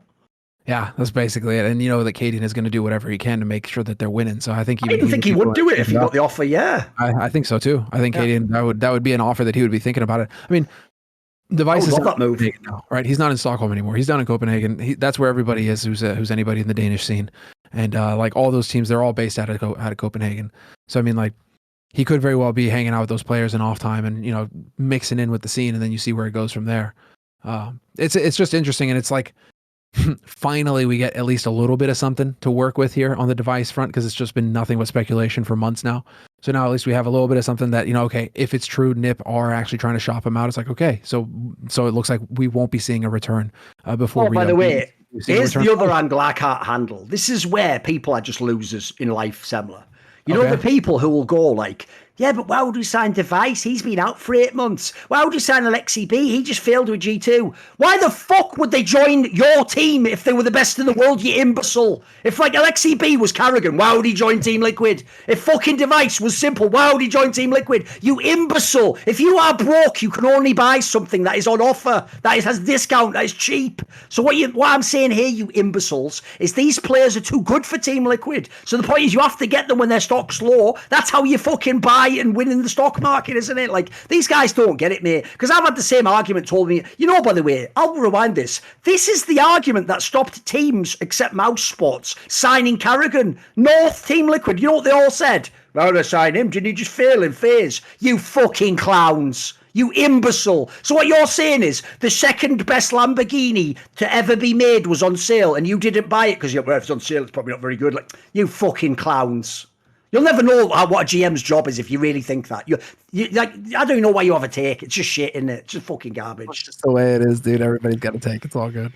It is. And also, here's the thing, though. Just get those shit posts and put them in our comment section of this video. Help the algorithm. There you go. I found a way to make it good in the end. There you go. Or we're just going to gather them up together one of these days, and maybe we'll do an episode just where we're covering comments. You know, fuck it. Oh, we should do. Because here's the thing. Richard's done a few of those, and they're fucking hilarious. Because you can imagine how mad the comments are on YouTube. All right. Well, you know, something else that's mad is that they've actually released IEM. ESL have actually released some information on the road to Rio in terms of like where the RMR events are actually going to happen. And there was a little bit of drama this morning as the news broke. Moses was getting a bit annoyed online because it looks like funnily enough, the European RMRs will happen in Malta and will be played simultaneously on LAN studio environment in Malta. So already, okay. So ESL have made moves to go down to Malta in the past. Seems like they've gone ahead and gone over there again. Looks like Malta is the place to be. We've talked about this in the past on the show, where cities can definitely subsidize events to try to make it attractive for event organizers to come and host things in their city. And so Malta clearly has a vested interest in trying to get more esports onto the island. And so it looks like, you know, ESL, this is the perfect thing for them to do. Great. EU RMR in Malta. Fantastic. The Asian RMR will be happening in Australia in Melbourne, I guess what is how we're supposed to pronounce it. So that's, you know, Asia area. I mean, I don't know how you get into Australia these days, but you know, that you know, if visas seem to be the concern, it seems like you can just assume. I mean, for Australia, is it still the Vax passport? I can't remember actually for Australia if you're going to have to or not. So that could lead to some actual complications. But then again, if you're in Asia, you're probably vaxxed anyways. But then the one that actually got things kind of spiced up was the Americans. The American RMR is not going to happen in North America. It's not going to happen in South America. It's going to happen right here in sunny Scandinavia. It's going down in the ESL studio here in Stockholm.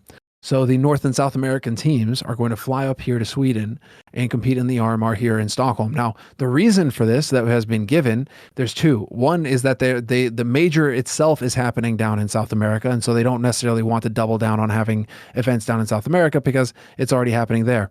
They wanted to have it in America, according to, once again, to Flying DJ on ESL. They wanted wait a minute. That one already had stopped them on and go, whoa, stop. Follow up question. What the fuck have you just said? Like they were going, well, we wouldn't want to have the RMR in South America. Why not though? Great location. Because we're having another event there. That's not even a reason. That's just a preference. Like that's just in passing. The main reason is that apparently visas are the issue, and that South America.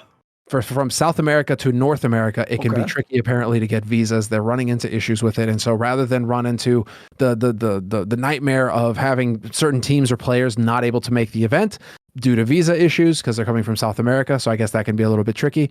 They just completely uproot the event and bring it over here to Sweden, where apparently it's much easier for them to get visas to just come in here and compete for the weekend.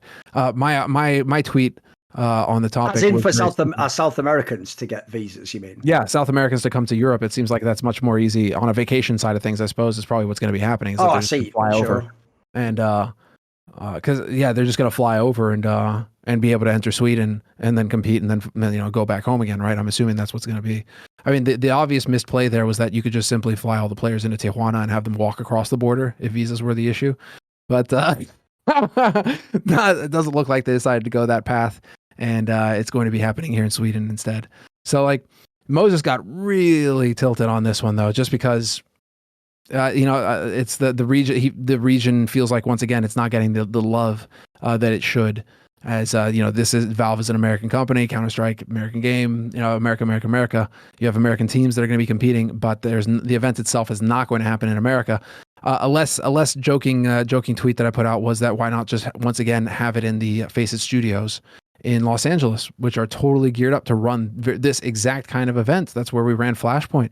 I mean, it's a perfect environment. Could have really worked out. But again, if visas are going to be the issue, seems like that was the impasse. So I don't know. Did you see any of this? Did you see any of this go down, or is this something that interests you at all, or is it? The problem with it is it's a story that starts potentially sexy and it gets less interesting the more people respond. Exactly. The more I realize as I'm talking about it, I'm just like, it actually isn't all that interesting after all. Because basically the main issue, essentially, the headline is like ESL doesn't even run RMR for North America and South America within either continent. Obviously, that's a big headline, right? The problem is, as you say, when you look at like the visa things, and obviously you consider we're not totally in an open world, probably never will be, spoiler. Like, this is just the way things are going to be now. So when you consider, as you say, not only is it way easier for people to come to Europe on holiday, but also the top pros all have the visas anyway to go to the Blasts and the ESLs of the world. Like, it's just a cynical, like, it's just the path of least resistance, probably. I agree with Moses, though. The optics on it are absolute garbage. And there are obvious, like, side angles I would mention, like, for example, if you're having an America's RMR, almost certainly should be positioned around the time when Americans can watch. But if you do that, you're probably going to fuck yourself with the European time zones and make the players play at really bad hours. So like, I don't really know how you get around those. So there's obvious problems it raises. But at the same time, like I said, I put it this way, I don't think they're lying. I think what they're saying sounds plausible about the difficulty of getting visas. Probably quite difficult to get people there. It seems like that's the case. I mean, they haven't fully opened up yet. Like if you're not vaccinated, I don't think you can get in yet. So there's definitely that sort of thing going on into North America. And unless you're a civilian, a citizen. So that may be just flying a private jet apparently, but everyone doesn't like to mention that part, do they? It's weird. Yeah, well, of course not. It did rule for thee, but not for me, right? Of course. But it seems like they were going to just try and nip that in the bud and come here to Sweden, where none of that really factors in, and you can just kind of get in here, play the matches over the weekend, and then take off again. So yeah, that is one of those things where it's just like it sounds like a juicy story. Turns out it isn't really. ESL are being quick on their feet.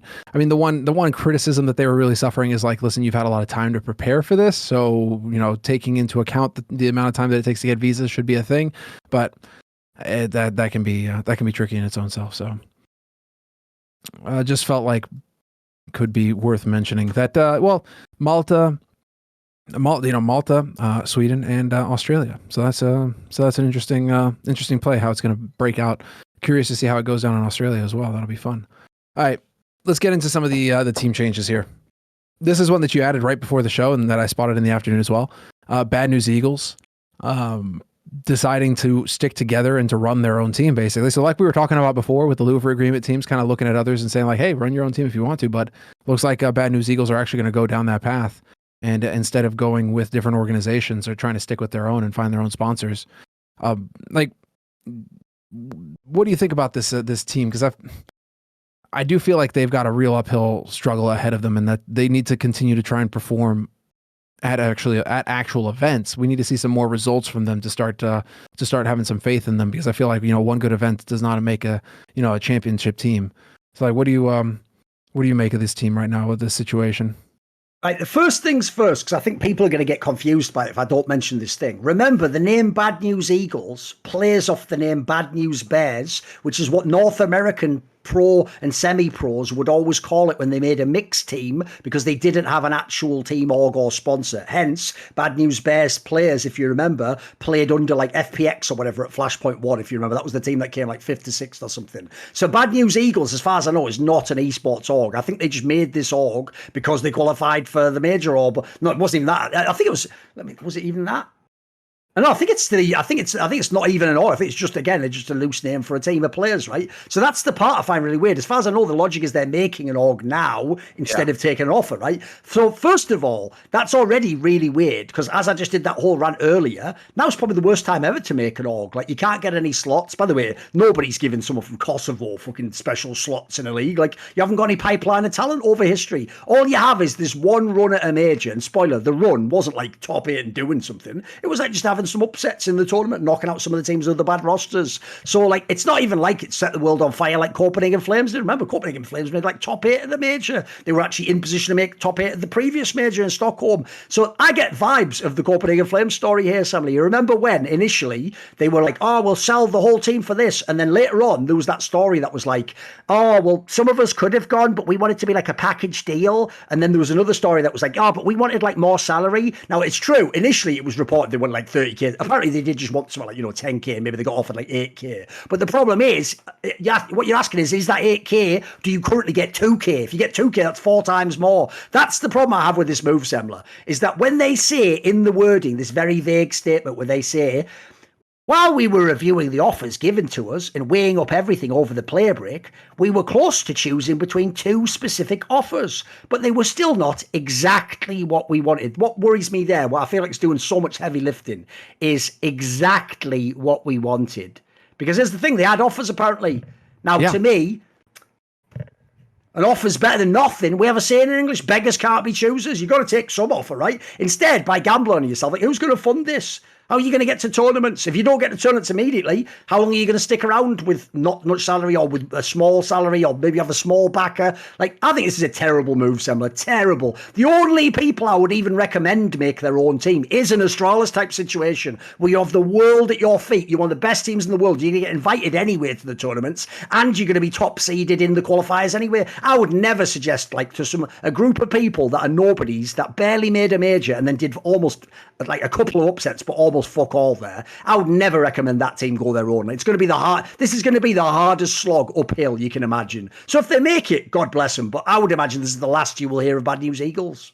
I think so. My assumption. I thought that was going to be the case at the major, to be fair, as well. Like that, like I was already thinking that, but I tend to be more pessimistic in that light. Where I was saying the same thing with Copenhagen Flames. I wasn't really on the Copenhagen Flames train, but when B&E make this kind of move, this really is going to be full commit. They've got Banks as a manager as well, who's helping him out. James Banks, who's supposed to be on a team manager. Like, who knows if he's getting paid on this thing? Like, the obvious concern there, by the way, also is like, to what extent is he their manager? He has like a full-time job working events. Like, the question I would have there is, like, I know it's a small team, so right now you're probably only dealing with a few offers. But if this is going to be a real esports org that's going to exist beyond just now, it's going to have to eventually have loads of staff. And you can't just have a manager who's doing other events and stuff, mate. You've got to eventually transition out that. It might, in the short term, might even help their fame a little bit. He's also probably more famous than Bad News Eagles, isn't he? So it helps a little bit, and obviously he can get them on his Twitter feed. But eventually, that can't be a long-term strategy, guys. The one thing that that makes me, I mean, okay, it is worth keeping in mind. This is another reason why the CIS teams are able to grind the way that they do, and why they're able to find the talent and keep the talent going, etc. Is, again, if you're coming from the Eastern European side of things, cost of living is way low compared to West or Scandinavia, right? If you're in, that's why you don't see many Swiss players, for example, because it's fucking ridiculously expensive to live in Switzerland, or Norway for a while there. You know, mega expensive. Now you're seeing some more Norwegian players because it's given some time, but the thing is like it costs way more to be a pro in the Western European side of things than it does in the Eastern side. So maybe that's their angle here, is they're just thinking like, listen, if we can just find a couple of sponsors here to get on board with this project, we don't need much money to keep going and to actually, you know, make more than the average salary in Kosovo, right? Which is where they're from. So that's like, if anything, do you think that actually has a factor here? Because I can get on board with the idea of like, if you were living in Sweden or in Norway, you know, or Denmark, you know, like the mega expensive Western countries to live in, like going this route, yeah, that's going to be tough, you know, to find enough money where you're actually making enough money where you can pay the salary and cover the taxes and everything else that goes along with it. That's going to be rough. But if you're down in Kosovo, like what's your overhead here? Like what's the cost of actually getting an org together so that you can actually have the 5 players competing together and playing and build up from there? Like maybe that's their angle. It's just like cost of living is pretty fucking cheap, and you know, average salary probably pretty low as well. So all in all, they just need to get a couple of sponsors on board and they could be in it enough to be able to keep building, right? Do you think that's the problem? Yeah, that's the problem though. Even that doesn't, you're not there. That's just step one of the journey of a lifetime. Yeah. So the problem I have is this, Sam, I would take the exact same principles you just outlined and go, that's exactly why you take the 4K offer or whatever you got. Because 4K is like, you fucking misery, 100K to you can't. Like, you know what I mean? Like, that's the problem I have is I really hope that when they say it wasn't what they meant, they really mean like they got almost fuck all offer. Like it was just so low. It was like, it wouldn't even be worth it. If it really was anything like a few $1,000s, you're idiots if you didn't snap their hand off, in my opinion. Like, pro player's career doesn't last that long. You haven't had a career yet, and you've only done one thing. I would just immediately try to get that pivot to a team that's got at least known and get some money. So I think it's bad. I think it's bad, personally. We have a little bit of insight here. For us as a team, this is coming from the BNE, the Bad News Eagles presser. For us as a team, salary is not the most important factor in this decision, but the staff that an organization has and how they can help us develop ourselves in and out of the game. Another really important factor is the opportunity to boot camp regularly without issue. This, for us, is where visas are also very important. So does that make you think that they got offers from like tier 3, tier 2 teams, but they were hoping for a tier 1 team to come in and get involved? I mean, obvious question. Why the fuck would they? I mean, that's, you know what I mean? Beggars can't be choosers. Nah, I don't really want those fries. I was hoping for a filet mignon done about medium. Fuck you, you idiot. You don't get the fries are nothing. People know the story. There was a story years ago where a guy triggered me because he was homeless and he refused to take some McDonald's fries. And I was like, you fucking beggars can't be. Literally, beggars cannot be choosers. Don't you know the fucking rule, mate? But let's live in the West. Then, you know. All right. Let's see. Let's move on. So the next bit here on the roster mania is that FNX transitions to coach and content creator for Imperial. So that's it. Legend in his own right. FNX, 32 years old, deciding to step back, not going to be on the active roster. To be fair, he had some pretty atrocious stats. Like he wasn't really doing much for the team on an individual level. When the team was competing recently, I mean, it was really pretty grim. So the idea that he's stepping back comes as a shock to anybody. I don't think it can.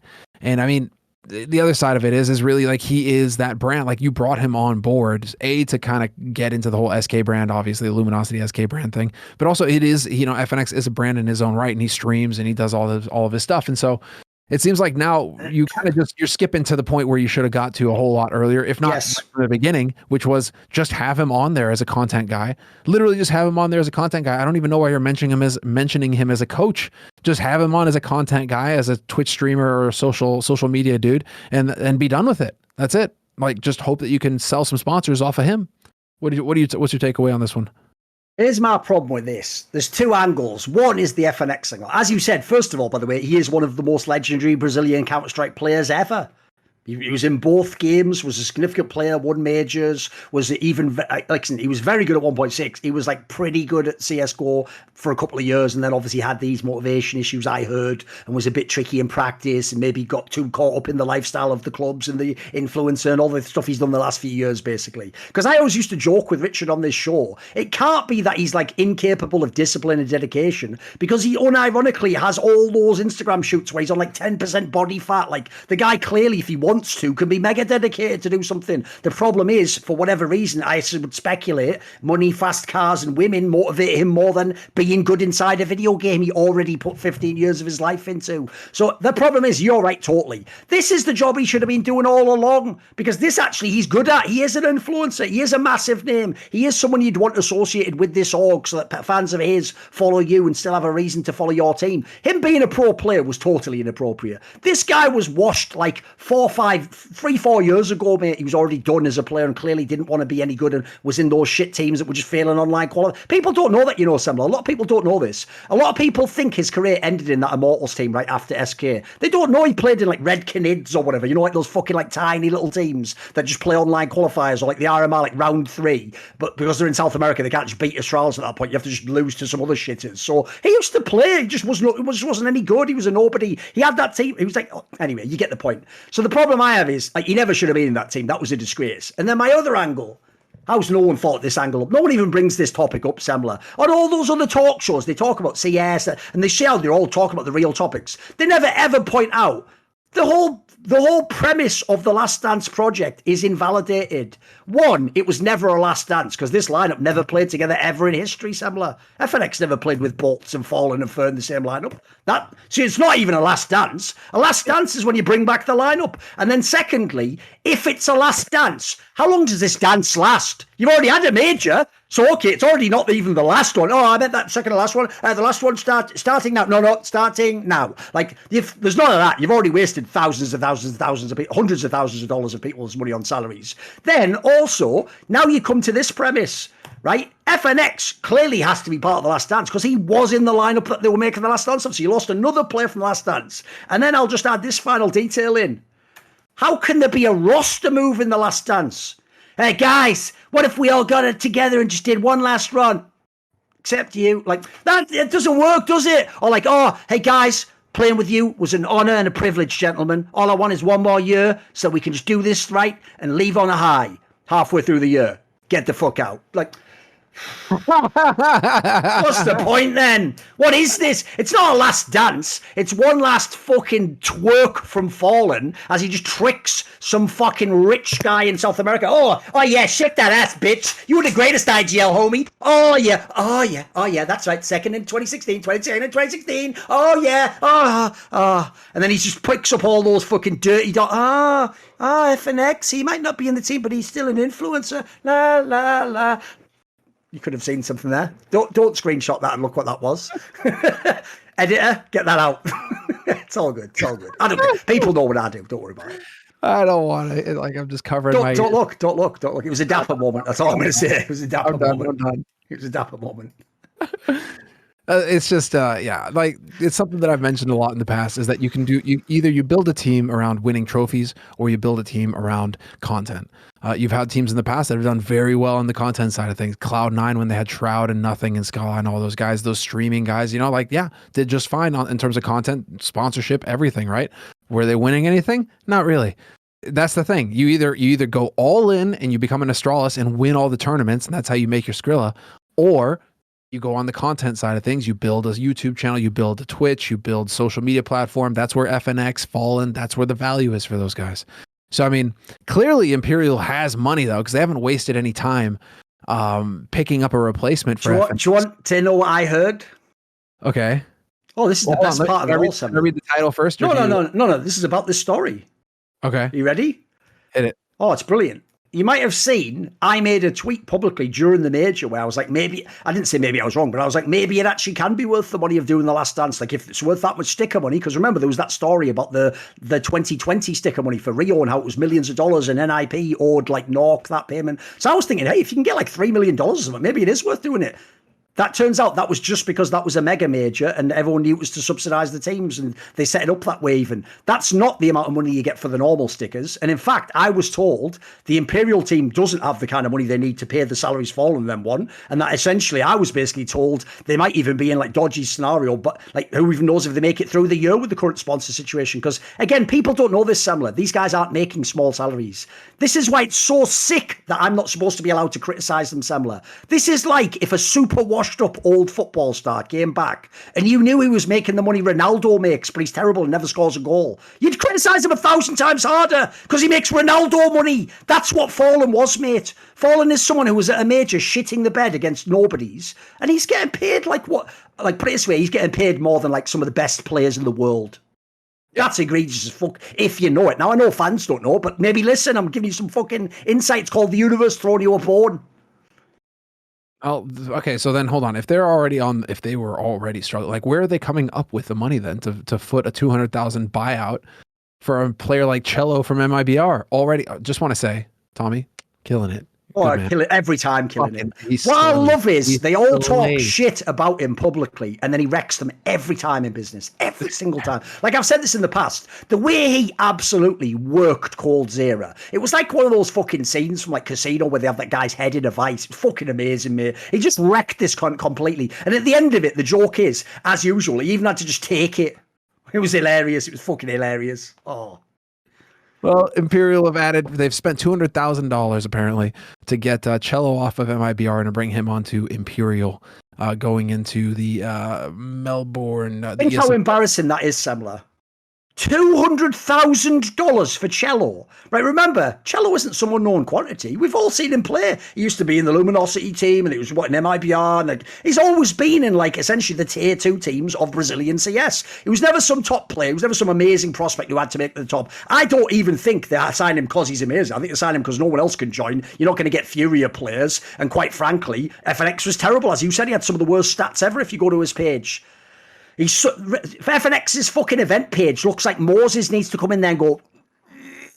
Anyway, you get the point. So it's fucking, it's mental, mate. So to me, I think it's insane that like everyone isn't even criticising that either. The same people, who would pay 600k for device, 200k for Chelo? Do you even know maths, for fuck's sake? Remember, like, I think it was wasn't it only like $1 million for Nico, 600k for Modesty and Divide? Why is Chelo 200k? Well, we know why. It's as you said, Tommy just fucking worked these constantly. Savage. I know he is. He just gets in there, dude. I like the only reason I even mention this in terms of like a news story is just because I know Tommy and I know that just how. Right, here you go, Semler. Here's a story.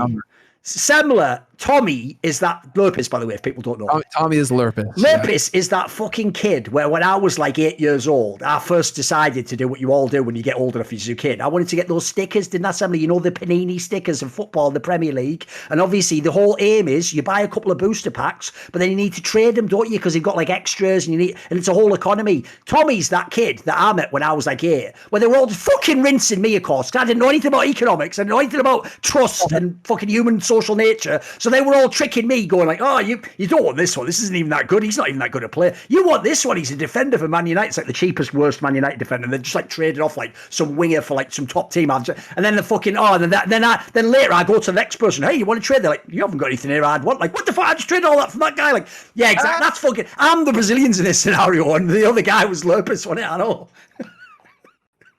Has that told you too much about my life and who I became? So that's just explains so much.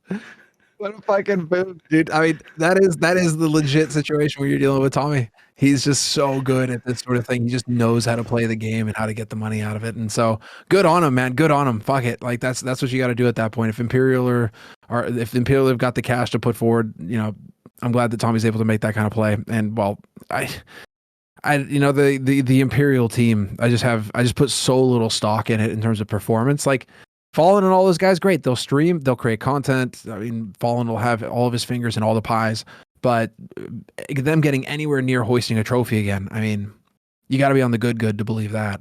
It's not happening. So I don't really, that's about as far as I want to go. I just want to just mention the number and just how much of a G Tommy is. Good on him. Last bit of news that we have before we're going to get into the viewer questions. Let's see here. So yeah, It did actually happen. SunPayus and Valde. So Valde has found a home at long last, after living on the bench for a few months now, just not really getting into the game on OG. He has finally found a home in ENCE, and SunPayus as well. And again, credit where credit's due, because it's funny that we're talking about ENCE immediately after talking about Lurpus, because Lurpus used to have a hand in ENCE. Still has some equity as far as I know. Still has some, yeah. Well, I mean, dude, they're just so shrewd. This is such a great play on ENCE's side of things to replace some talents on it without breaking the bank. You can think like they're gonna be paid reasonably well, but like SunPayus isn't a player that you're gonna have to break the bank over. He's coming off of Movie Star Riders. It's gonna be his first crack. He's gonna be happy with any salary. He lives in Spain, so again, you pay him a halfway decent salary, he's gonna be happy. He's gonna be way above the average salary in Spain, and that just gets him started. So again, super sharp on that side. And then Valde, sure, he's got a bit more experience. You're gonna pay him a bit more, but again, it's a golden opportunity here for ENCE to get some experienced firepower in, and to develop a potential star in SunPayus with some more experience. And Snappy gets these guys to fit into his system. Everybody is happy. But again, it just makes I've always got to tip my hat to ENCE. They always make the shrewd plays. They always make the smart plays. I'm just so impressed with this organization. And Snappy did an interview recently where he was essentially just saying, it's like he has a large hand in it. Him and Saw just decide the players, basically. They're just being empowered by the org, right? Yeah, they're the ones who are out there hunting the talent down, and then they give credit to the org and saying like, listen, we provide the short list, and the org does the best they can to get him for us, and they've had a few things fall through, but he's happy with this roster and he thinks it's a good thing.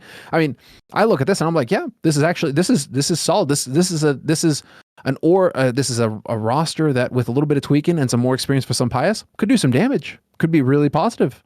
So like, what's your takeaway on this ENCE move?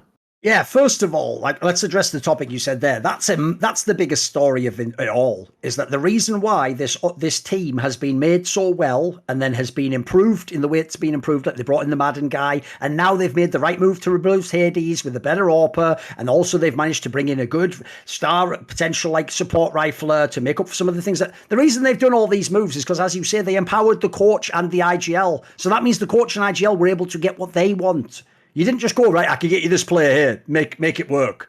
Like, because remember, every fan thinks you want the player when you get signed. You don't know that, like, maybe all the players you want were on the shortlist didn't get signed. Maybe they were too expensive. Then what they do is, it's like one of those jokes, isn't it? Like, I want fucking Valde. We have Valde at home, and they have some, like, shit player from Tricked or something, like, that's the normal scenario with most orgs. It's why in Flashpoint I kept saying, I had tons of teams where the team wanted the player, but the org wouldn't sign him. They were like, well, why would I sign this guy? Oh, I need a visa for him or whatever. So, basically, on the actual move itself, I think it's a banger move all around. Think about these two angles. Valde's already worked with Snappy at the beginning of his career, and Snappy's a better caller than he was back then. So him and Valde are going to be right on the same page. They have a similar mindset. Secondly, people are thinking Valde is joining this team just to be like he was in OG and North. Like, oh, he's going to be like a really good like supportive element. He doesn't have to be. He chose to do that. He chose, like Zipnix and MBK, to become a supportive element so that he could be around better players like Config and KGB and make them win. If he wants to, this guy can go back to being a star rifler anytime he wants. He's a guy who puts in mad hours, really good mindset, good skills, good game sense. But if he wants to be the supportive element, by the way, he's overpowered for that. He's overskilled. That's why he can put up really good numbers. So I think if you want him to be a bomb site anchor and just play that, on this team, he could be amazing. So the key thing for me is this: you've upgraded the AWPer. SunPayus is a better AWPer than Hades. It's more also, to me, this is the key detail.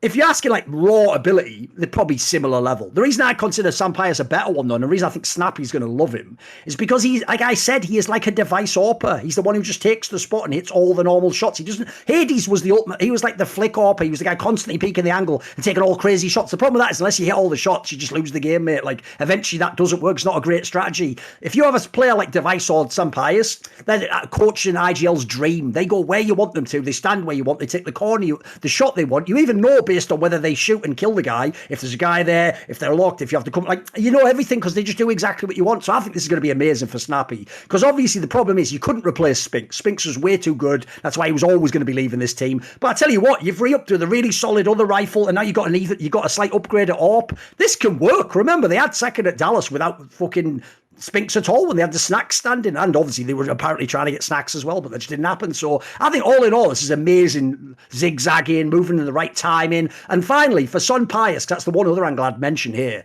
You might think, oh, that sucks. He just had that great result with Movistar Riders. He was looking good. That's exactly why he had to take this deal, because this deal will never be here again in this way. Like in the future, yes, he could have maybe gone to like an ENCE if they're a small org like they were a couple of years ago, or they're a tier 3 team. He could probably go. You know what? Maybe Mopos can go and join some like tier 2 international squad. But the problem is, you'll never get an offer like this to join a team as good as ENCE is now, with the potential to be as good.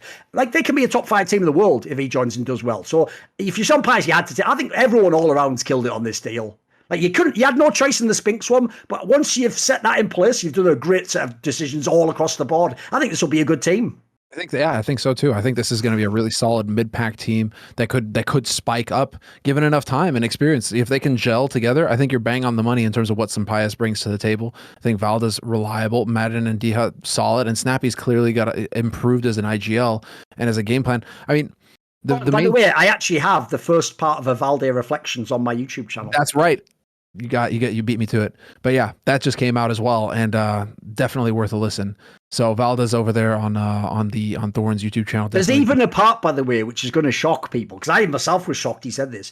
I just asked because I did an open-ended question. If people don't know, when Valde hadn't actually been in North very long, I think something like his second LAN was the infamous DreamHack Montreal with the KNG, like prove it all, kill you, like going after FNS. So all I say basically is, if you were at that LAN, I've got to ask for stories. And dude, the stories he tells, if you go back on By the Numbers, confirm all the speculation that we said at the time and all the rumours. As in, like, they did all turn up late to that match and they lied and they were way too late. Then KNG was actually actively, physically trying to hunt FNS down in the hotel. Like, what's mad is Valde tells these thinking like, oh, the limitations is fast. I was even thinking when he was saying that, like, I'm sure the limitations are passed now. It's like, are you familiar with Brazilian fans? But you know what?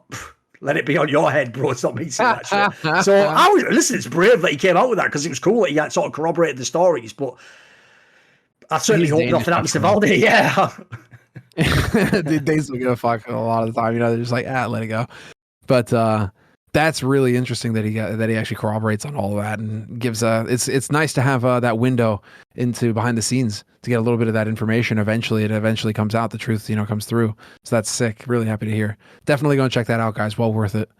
But this may be a good time to start moving into some of our... the thing I love? I'll tell you the thing I love and hate the most about CS is that we can't win, mate. Like, I could literally be going like, guys, here's some like secret info no one knows. And then they'd go, yeah, but there's a rumor that people do know, though, that's different from that and not as good. So which is true? It's like, well, listen to me, I'm telling you. Like, I know actually what's going on. Yeah, but I heard you can't beat that, mate. If someone's just like, I heard reply guy, then it's never going to end, is it? So go on, hit me with the next topic. What is it?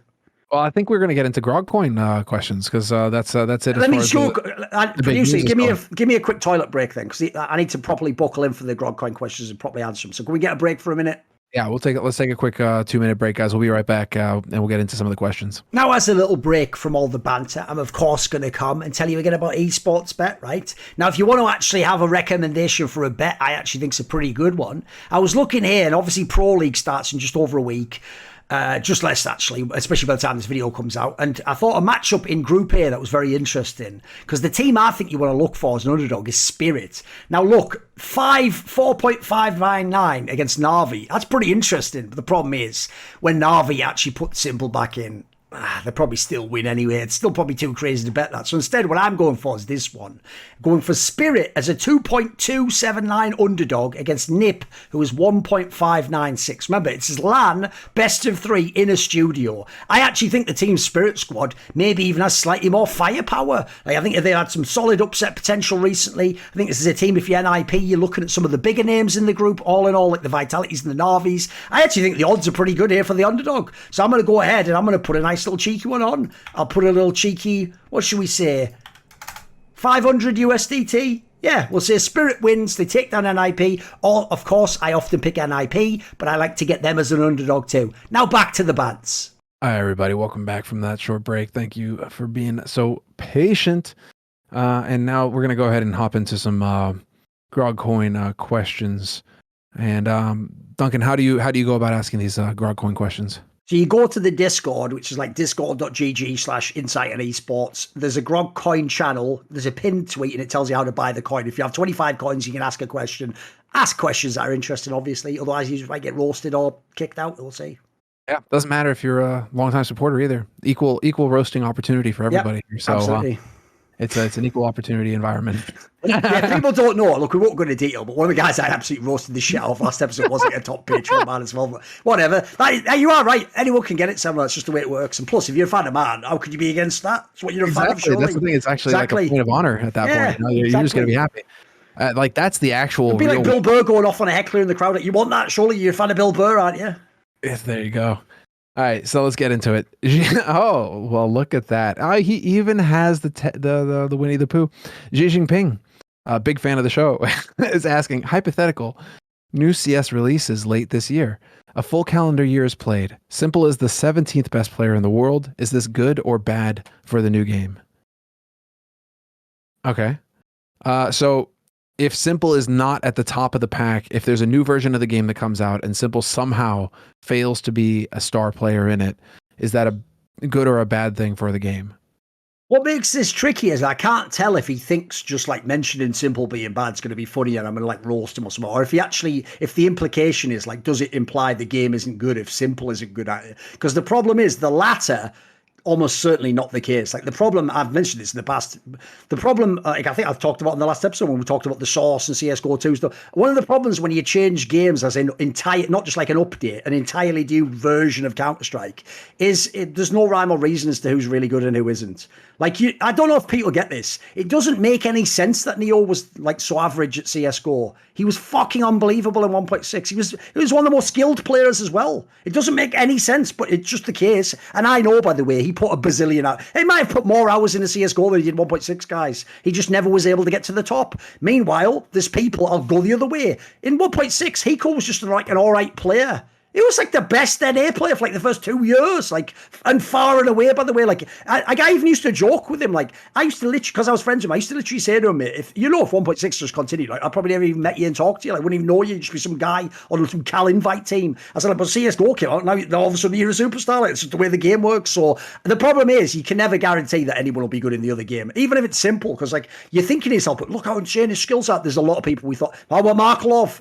It's probably like the fastest AWP ever in 1.6. By the way, in CSGO, you'd even see him, you know how many tournaments I used to stand behind him at the early days and see this fucking guy warm up on like a DM with the AWP, then go in the game and not use the AWP at all and just be like an average fucking sport player. Like, what are we doing here? So again, you can never know. So basically, I don't think it would be good or bad, because the problem is it could be an amazing version of CS that Simple just, I don't know, doesn't put the hours in, doesn't fuck with him, his vibe doesn't work, maybe his just skill set's different. Like, another detail people won't get is there are fundamental differences between all the past versions of CS and CSGO that actually do change who's good. So famously, you know this, the reason why Scream could never hit the peak of Scream in 2013 is because the fucking game changed. It used to be like AD, used to be able to burst more. Like, the game encouraged different things. In 1.6, for example, like tapping was a big thing. If you don't get the first headshot, you just tap bullets into the guy, and you'll need 3 or 4 and you get the kill. You don't even do that in CSGO because the gun doesn't work that way. The reset cut or the recoil's different. So these are all, it's fundamentally changing the technique of which player will succeed and which won't be as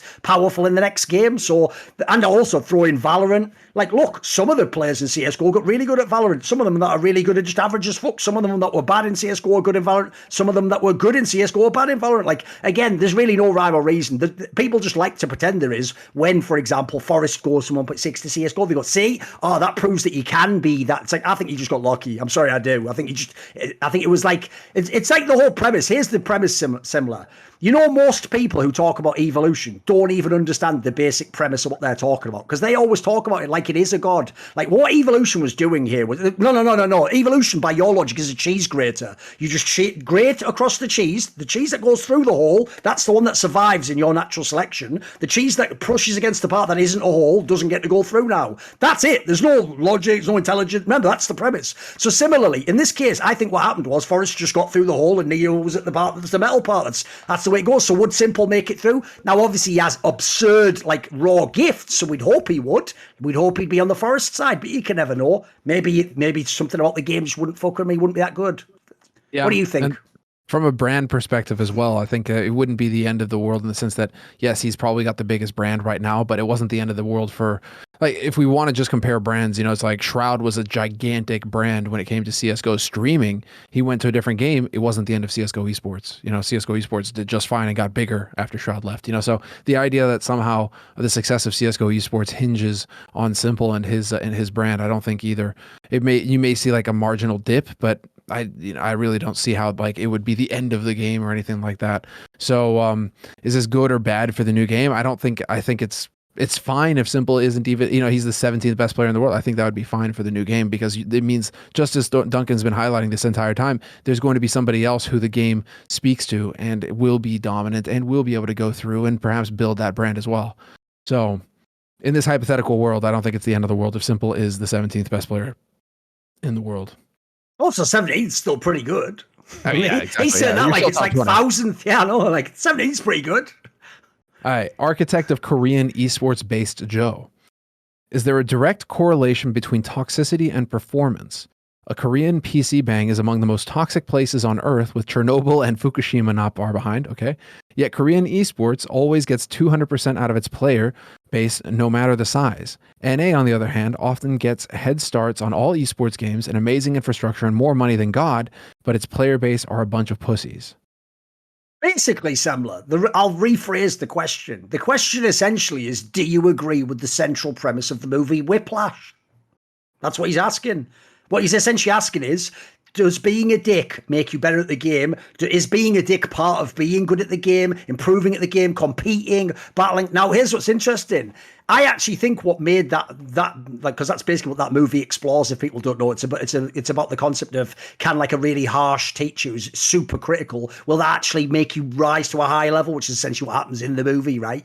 So the premise goes like, is that good? Because obviously you're being a piece of shit and horrible to the person, but at the same time, you're also sort of like pushing them to the limit and trying to get something extra out of them. The problem with this topic is this: it's a super complicated, super nuanced one that there isn't really an answer to. I just have to tell you, like, from my own life experience or things I've read. Because, for example, if people don't know, this is actually a really interesting detail a lot of people don't know from the occult world about the guy who you might have heard of called G.I. Gurdjieff. He was like an Eastern Russian guy who was like a mystic, and he had sort of a cult following and had his own followers and stuff. And famously, Semler, the interesting thing is this: unlike some of those like sort of lovey-dovey gurus that you see in LA or whatever, who will just basically tell you what you want to hear and take your money and get in your ass as well, instead of doing that, like sort of being cynical, this guy, his approach was like, when you're his follower, he treats you like shit. Because it's the opposite. His philosophy was that a human being, by default, never operates close to their top percentage. What they do is they just sort of like do maybe say like 30, 40%. It's like the principle of if you go running, your first wind is your first wind. You might think you're tired, but everyone who's running off knows there's a second wind there always. And in fact, the second wind's more powerful, and it even removes all the pain and all the... So if you can get through that period of, oh, I've got to stop now. So basically what this guy was saying is, he was saying spiritually, he thought there was a similar concept that like you could sort of break through, and that if you pushed humans to really stressful conditions, you could make them like kick into a higher faculty and sort of like access their full potential. And in his case, it'd be some sort of magical effect or psychic effect. Now, the reason I bring this up is that's sort of what we're talking about here. Like, I don't know whether that's actually the case. All I'll say is this: being as video games and competition essentially are a proxy for war, which is an almost entirely male discipline, I do think if you just look at the men in your lives and the way that they compete with each other, want to be better than each other, there's an element where I think that's just an inherent element of men, is that you won't just battle, you battle and also you want to like step on that guy to get over him, and you want to beat this guy and fuck that guy's better than me, I can beat this guy. That's part of sort of being male, I think. So I think to some degree there probably is like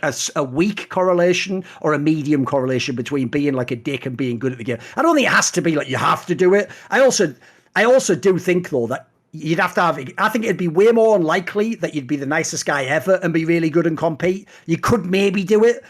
If you're the biggest dick ever, I think that will get in your way as the creators, people like Simple has shown you. So I think you probably want to be like above average as a dick and then good at the game, if you know what I mean. What do your take on this? Because obviously you're open-ended ones. Like I said, I went all over the place with it. What do you think? I would go with the cultural aspect, which is always the same. You know, like if you compare Korea versus North America, the whole issue is that everybody wants to be a star. and it's a very individual kind of culture where it's, you know, each on his own. You help your neighbor out, but it's still you getting after yours and grinding and all of that, right? That's the mindset. Whereas in Korea, other places like Scandinavia, you know, some places in Europe, why we see a lot of, you know, excellent team game players and teams, you know, coming out of those regions is because it's a much more flat culture where you're encouraged from a very young age to think about the group, and there's a hierarchy, and you fit into the hierarchy, and you think about the others right from the beginning. It's not as individual. It's much more, you know, about the group as a whole. And so I feel like those cultures kind of lend themselves more to. Sorry, go ahead. Law of Janty. Law of Shanty. What? Law of Janty, you cunt. Oh, fuck off. The Law of Janty. I'm not just going to keep saying this. Whatever. Google it, mate. Google what Law of Janty is. So you know what I'm talking about. Exactly. So like, Google it. That's the angle that I would take on it, and why I've always said that there's a. Yeah. Okay. You know what I'm talking about. This is the most famous thing about Scandinavia.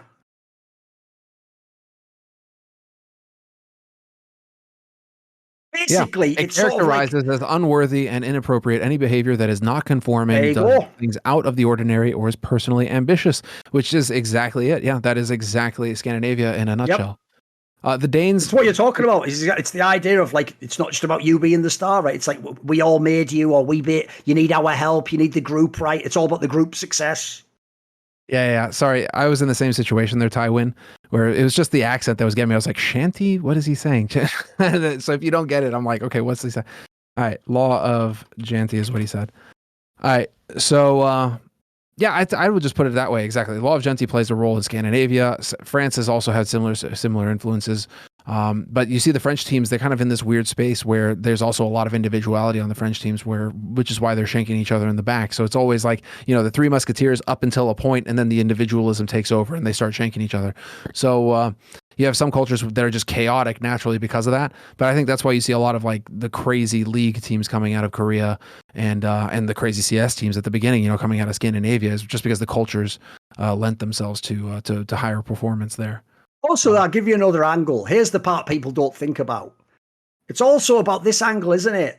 Right? If a million teams are all competing against each other, it's super cutthroat. It doesn't mean that it's awesome to be cutthroat. You're only seeing the success story. What you don't see is the 99 Korean teams that didn't make it because they're all going ham as fuck, and they did waste their lives and they never made it to the pro scene. But that's why I've always said, by the way, about Korean esports, even though I love StarCraft Brood War, I've always said, like, I would never create a system in which StarCraft Brood War could exist. I don't want players playing 14 hours a day and having no life and burning themselves out over 4 years just so I can see them be good at a video game. Like, I'd almost rather there was a fucked up law, like, you know, a curfew, you can only play 6 hours, you can't do like, it's obviously not healthy for a human. The problem is, if people can do that, they are probably going to outwork the person who's doing the balanced lifestyle and beat them. With spoilers, why North American League of Legends pros could never be the best. Even if they were as skilled, they're not going to practice as hard. The other guy's going to give his whole life up. You can't beat that, unfortunately. Spoiler, if people don't know, I used that tactic to beat all my rivals. The reason none of you know the names of my rivals, unless they moved to other jobs and are just famous for other things, by the way, is because all my rivals just stayed at the level they were at and were like, until someone like forces me to get better, I won't. I was always trying to compete against myself and be like, I've got to level up in this area. Like, I used to even go outside esports. That's one thing I never got. Dude, people back in the day, even in like 2010, would be like, I am the best in esports. It's like, mate, how can you ever be proud about your writing? Because you're only looking at esports, right? It's like, pick up like a Christopher Hitchens book. You'll get 2 pages in and go, fuck, I better level my shit up. I'm garbage at writing. Like, this guy's amazing. That's the other thing I've never understood. It's like, to me, it's all about like the drive has to be internal. There's another problem I have with that topic, by the way. They never mentioned that detail, Semler. If you choose to be Kobe Bryant and be in the gym 16 hours a day, perfect, do it, go for it. If someone forces you to, though, I don't like that. I don't think there's a scenario where you should make people have to get wrecked in this lifestyle. Like, they should be totally voluntary. I think that's how you get the best results, right? Probably is. Certainly seems like it from history. It's the same reason why you can't get anybody to go to the gym unless they want to, right? Or at least stick to going to the gym unless they want to. It's that same sort of thing. Like, it has to come from within. Otherwise, it's just not going to happen at all. Basically, I'm not joking. I know it costs money, but if you're one of those people who complains like, I can't go to the gym, get a personal trainer for real. He'll make you do it. Now, unless you're an idiot and you just want to pay him and not turn up, like, you can always do that too. But if that doesn't make you do it, you know, surely. Dude, you just reminded me. There was like a LoL player on Cloud9 who was getting like who he ate the fine because apparently like the players would get fined if they didn't go and train, and so he's just like fuck it, and he just eat the fine every week because he wasn't going to the gym. He just did not want to go to the gym to that point. It's like okay then, gotta respect it, I suppose. Next question. Next question. Snake Gold. Can you think of an element that would make the game better if you took it out? Can you think of an element that would make the game better if you took it out? Yeah, we can. Let's think of one. Yeah. Now all of a sudden, but this is like, okay,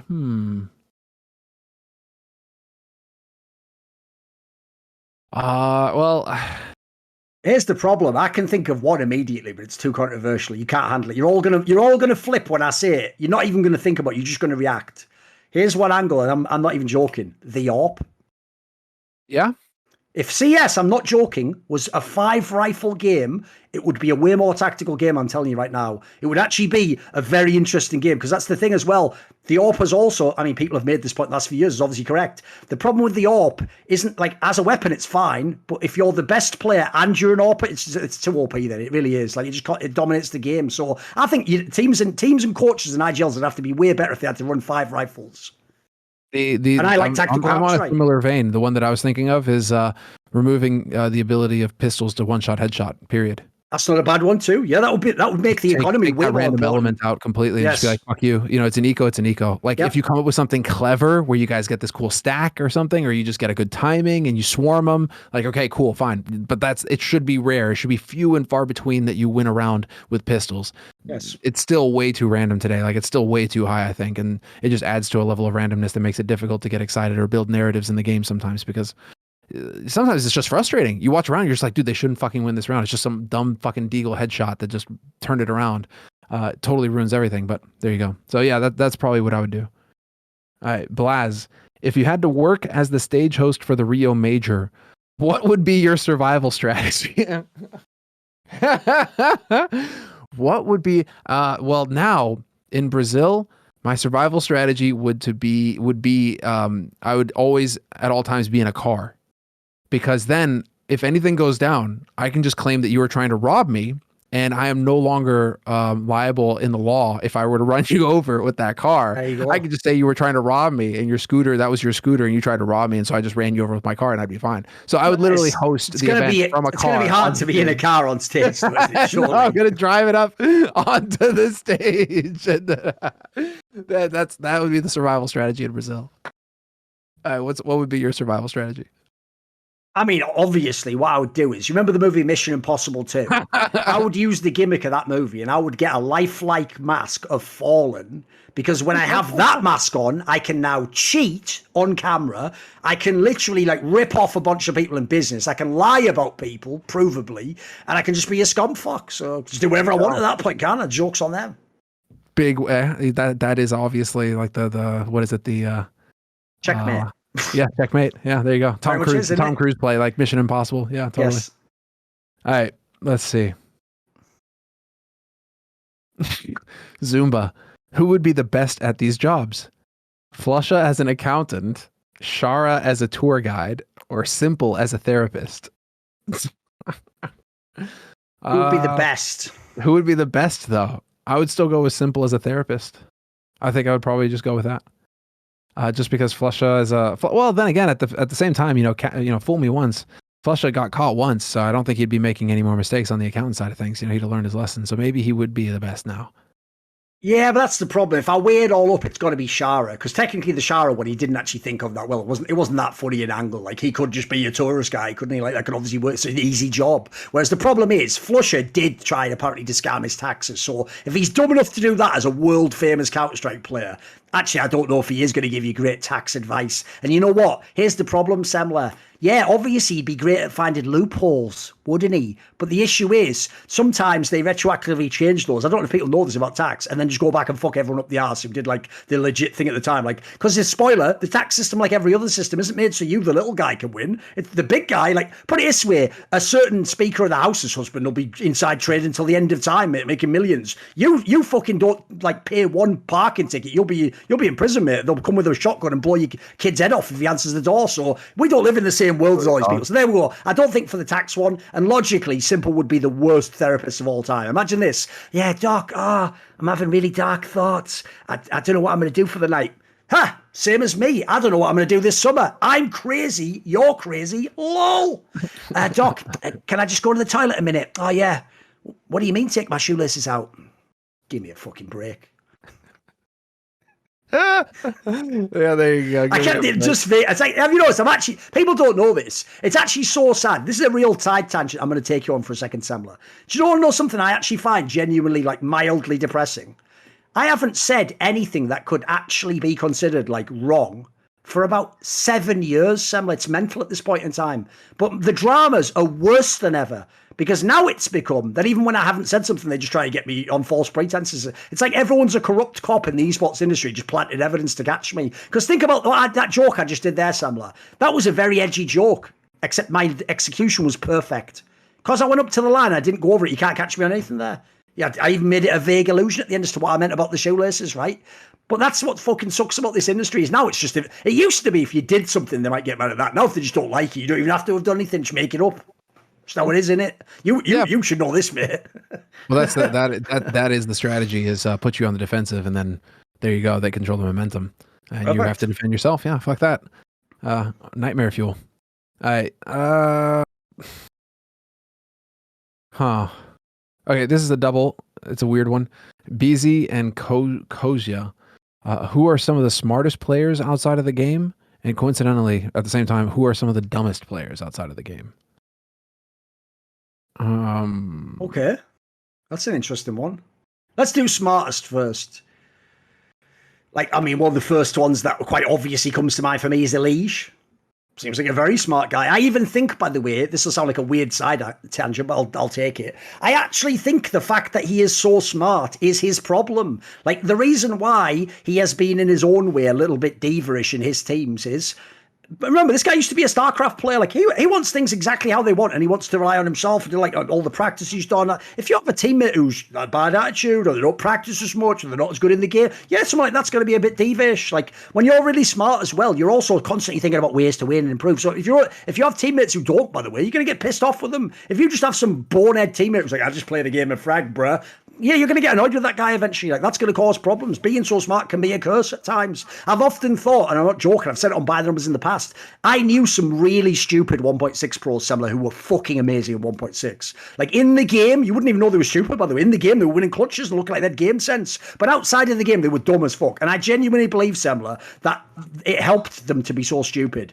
Whereas I noticed the really smart guys, device is another name, the devices of the world, because they're smart, they'll constantly reflect back on games they lost, and, oh, could I have done more? Do I need to practice in some way? Is he just better than me? The guy who's a dumb fuck just goes, I'm probably just the best. Lol, I shot him. Like that guy's just fucking great in it. So I would say Device Elige, they're a couple of the smart ones. Here's what's weird, is I actually think in the game, Simple as fuck is a genius. I actually think he has some of the best games since. I think outside the game, he is dumb as fuck. I mean, you see it by these tweet things. Like, I remember, guys, I didn't make him be that way. I just drew it out of him. That's all I did. Who would you pick for either of those categories? You've got to have some names here. I mean, it's like outside of the game, I'm going to go with Smooya as one of the dumbest. This guy I don't think Smooya's learned to this day, mate. It seems like here's the thing. Smooya appears like he's like Nico. He hasn't actually improved. He's just a bit less obnoxious. So you can confuse that for improvement. But as far as I can tell, the same fundamental issues remain. They're just not as quite obnoxious. It doesn't seem as bad. Yeah, this one is one I'm going to dodge on because I don't really have anything. Like, it's just the dumb side of things. I don't really have anything that doesn't sound mean-spirited. You know what I mean? So it's like, I would rather just avoid that entirely. What about for the smart side? You got to have one name for me. Come on. I mean, the smartest outside of the game, the guys that I've always enjoyed talking with or like back in the day were like the French guys.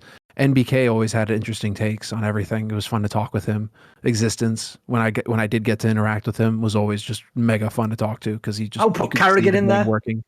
Kerrigan, but I never spent that much time talking with Kerrigan on a one-on-one sort of thing. I was closer with the French guys back in the day. This way, Carrigan is a mega fun guy to talk to. It's the reason why I did that Strapbook episode with him, and I've done a past reflect. Basically, he's the guy where him and Cassard, there's another one, there's another name, because you might not expect it. The reason why Cassard or Zeus or Carrigan are mega to talk to is they're the guys who, first of all, they remember all the rounds of the games they played. You can just go into those stories of what you're doing here, what you're thinking. And also, when it's not luck that these guys succeed somewhere. They'll tell you exactly what their strategy is, what they're going to do. Like, right, what I'm going to do is I know in the veto, we got to get them to nuke, and then we get them there, we're going to do this. Like, they're super fucking cerebral guys. They just have a mega sort of, and they can also explain themselves. So I definitely put a lot of those names. There we go. That was a good set of names. That'd be good. Let's see. Chinulada, how come in most Dota events players are competing inside soundproof booths, and this is not being done for CS events? And would you prefer to have it in CS as well? Because it's just the trend in Dota and has been for many, many years. I suspect part of it comes from how much Chinese Dota was the big thing. If you notice in Asia, that seems to be the go-to move is you make the booth. Like in Korea, it's always been the way they did there for many, many years. So the reason in the West we don't do it is because, what do you know, Sam? Like every time you make a Reddit thread about sound, a dickhead comes into there and goes, but you can't have booths because it's fire hazard. Because what Adam Apicella said that like 6 years ago, and he meant about specific states and specific arenas. Spoiler, there's a million, like Dota, there's a million places you can have a booth. So part of the reasons why have been run over many, many times. One, they're usually not as perfect as you think, the booths. They let in a little bit of sound. The really good ones, like the TI ones, cost way more and tend to be a static thing you have to build and keep there. Now listen, here's the thing, all these excuses don't work, because at the end of them all, by the way, Samler, in the same ways they have them for TI, can we at least have them for majors, even if that means we have to have the major in the same location? It would improve that aspect. And then finally, the one part I'll say I think is different about CSGO than Dota is another reason in Dota you need that booth is you can't trust like Chinese fans, for example, not to shout when a gank's coming in on a player on like a fucking Chinese team. They would just do that and ruin the game. In CSGO, when they chant, in theory, unless you're the fucking Royal Arena crowd, like at the Blast Fall finals last year, usually you can't really get the info through. You're just vaguely shouting something, and maybe he knows like there's someone behind me or something. So the one thing I'll say about CSGO pros is they basically will say, I'm willing to take the hit, even if it hurts the integrity, because they want the whole angle of the crowd and to feel the crowd and to play with the crowd. So I think in CS, we've just decided it's a compromise we're going to take, because let's be real, one of the selling points of CS compared to the other games, Semler, is how amazing the top pros are at playing up to the camera. Like if you see a Simple, a Carrigan, dude, these guys are like WWE quality in terms of how good they are, like turning to the camera and doing like a thing. The League of Legends and Dota guys can't do it on that level, guys. They aren't. They're just way more amateurish. So in a way, I'd sort of say the problem is, even though I would do it in my world, I think actually CSGO fans almost want this environment of the crowd, you know? Yeah, that's the thing. They don't even know it. I think also there's a reason why that you need to insulate the Chinese players in particular in Dota is just because of all of the racial epithets and everything. Which apparently Valve like cosigns or something, because just let them get away with it, innit? It would be too hard, you know, for the fans not to hear it, and so you need to isolate them as well. It goes both ways. It goes both ways on those. Best part about that is they're going to think you're joking, Samler. They don't know, because sadly we're obviously with a Western audience. You guys don't know it was just your country brainwashing you for 20 or 30 years that you're evil and you should get out of the way. In all those other in China, they tell them to this day, you're the best. Fuck all the other races and countries. Like, you're just loving it, mate. Yeah, you are the best. Number one, of course. That's just what they think for real. You think you're based if you pretend to think that. They think that for real. There's fucking, you could just go and see some housewife and she's like, yeah, of course, you know, fold in the things. And of course, China number one and fuck every other country. Oh, yeah. Oh, how did I stay at school, son? Like, that's just the fucking world there, mate. You guys don't know the matrix you live in. that is pretty much it. Yeah, the extent of it goes right there. Yeah, that's kind of it. Like as far as the it's just trade-offs. It's always going to be trade-offs. So you're gonna you can't have a foolproof booth, but at the same time, you know, with headsets, you may hear sound. Like from a caster point of view, it is a little bit frustrating sometimes not to have booths, just because the booths, you lose some of the showmanship, but you do gain some of the sound insulation. So when I cast, that it goes into an arena environment, I do have to change how I cast. Otherwise, I'm giving information to the players, and I know I'm giving information to the players. I'm confused now, because you say that, but I hear casters that Reddit tells me is way better than you, literally cast in arenas and go, and this flank is going to be crazy on long A, and then magically the guy on long A just looks around instantly. Yeah. Weird how that works. It's almost like there's a skill to cast in an arena. Well, or casting it with integrity or any of those things. I mean, because like I don't want to influence the game. I know that I can influence the game. I've literally seen it happen. Oh, of So course. there was like, and just at the Stockholm Major, like it was a clear indicator of like, okay, I need to really be careful here, even more than I usually am, because it was very obvious on the first time when I was like, oh, okay, they can clearly hear what I'm saying. So I actually really do need to be careful. So like my Stockholm Major commentary was as vague as I could make it while still trying to give some information. Like I was also trying to be as vague as possible on purpose so that I wouldn't give anything away. That's just whatever. So like if there was booths, would that be different? But that's the trade-off, because like you say, we lose the show element to things, and I think that also is huge. Like Kerrigan interacting with the camera is an awesome thing, and it really does add to the stream. So it's always trade-offs. It's always a discussion on that. All right. Butt Pounder 420. What is your favorite number? I think you answered that question. By the way, the one other thing we forgot to touch, because one last point to make is this. Okay. One thing people never think about is this. I actually think sports is the only area I've ever seen where the SJW principle of, instead of me change the world for me, can work. Because, dude, tennis shows you can just kick out the people who ruin the sport by shouting. As long as you set it as like a culture and you have the people visible that they're going to take you, and you see the first guy get kicked out, there's a reason those matches can continue without being ruined. Well, the problem I get is this.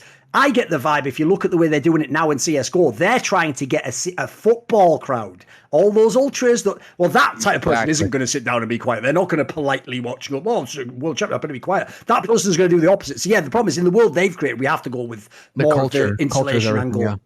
That's a really good point, actually. I'm glad that you brought that up, because you couldn't be clearer in terms of the differences. Yeah. All right. Butt Pounder.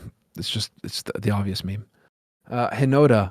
If you were invited to JRE, what subject would you talk about in order to join the based Hall of Removed after posting episodes? There we go. So what would get you removed, basically? I mean, the joke here, Semler, the obvious reality.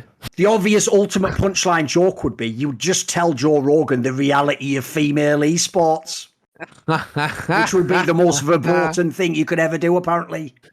No, just talking about reality is verboten. Any number of subjects. Actually, like, again, I'll just throw it back. Like, there is that website that I found, jremissing.com, and there's 113 episodes now that are missing from Spotify. And it's all sorts of different hosts as well. It's not like, I mean, you got Stefan Molyneux on there, you got Milo Yiannopoulos, you got the usual suspects who are out there talking on interesting topics. There's some weird ones, all right. But there's also some ones where it's just like Theo Von. It's like, why did he get cut? Like, or at least if Theo Von is the one I'm thinking about, podcaster. I'm guessing he must have just joked about some edgy, like probably joked about trans people or something, if I had to guess, And that's almost certainly what happened. Yeah, Theo Von is just like that comedian podcaster dude. So it's like, what is that guy talking about that's going to get him taken off? So again, like everything is verboten now. If you actually just talk about reality, if you talk about anything to do with culture, anything to do with the trans madness, anything to do with any of those topics, you're pretty much going to get taken off immediately. Here's my answer, though. I've got a better one, because that's a funny answer, but here's the better answer. I'm only going to get one crack at it anyway. It's Joe Rogan Experience, isn't it? If I was there, here's what I would actually do.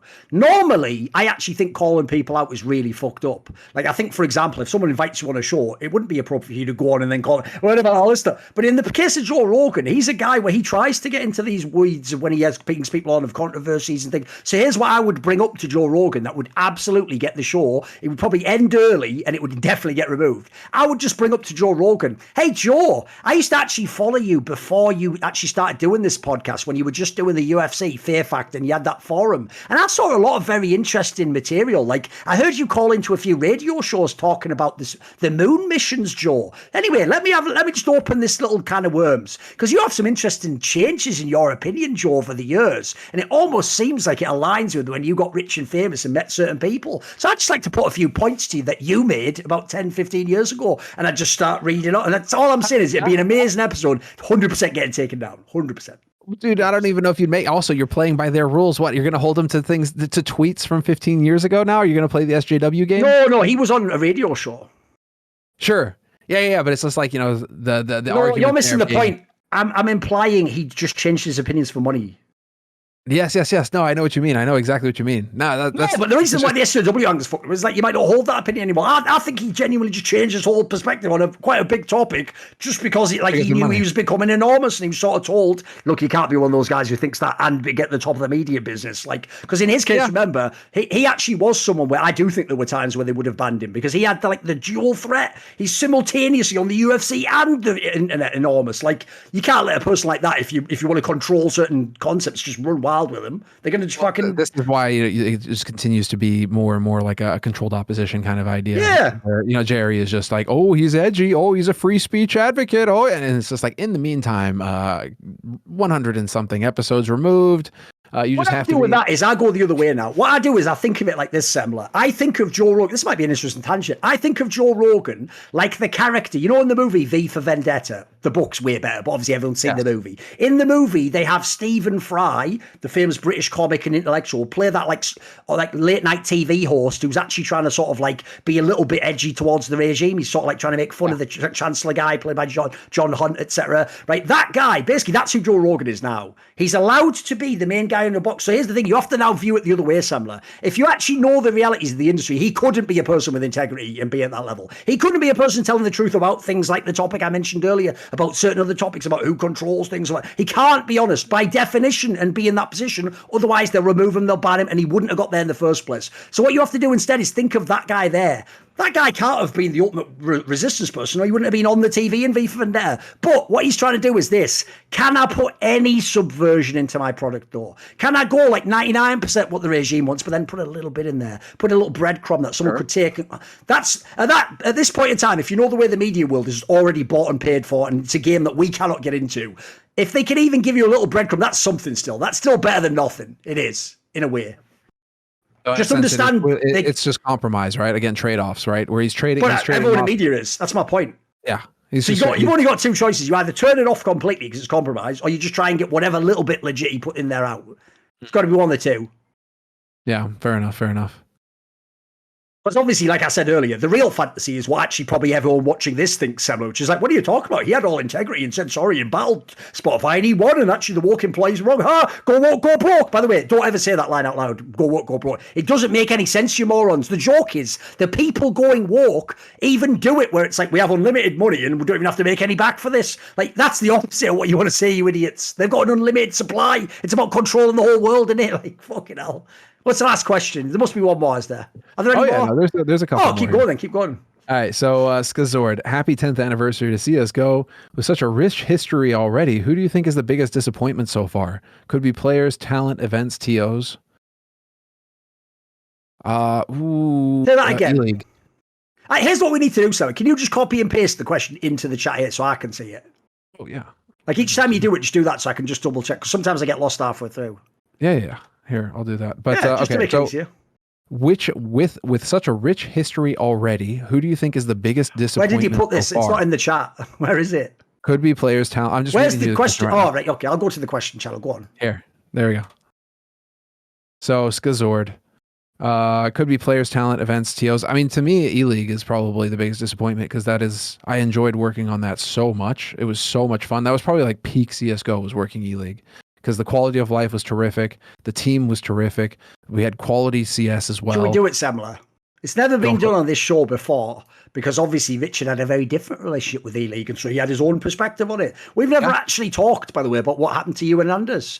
So first of all, you can choose how much you want to reveal here, but basically, as far as I know, you and Anders had to pick between E-League or do Pro League and be part of ESL and all their circuit, right? And you chose E-League because, and this is the key point I'm going to make, because they also implied very heavily that they were going to be around years and years. CS was a huge part of their... And if people don't know, in something like 2 years, they'd already shrunk everything down like loads. They'd become like CS was a side game. Now it's all fighting games. Like, basically, they sold everyone a false bill of goods. I'm sorry they did.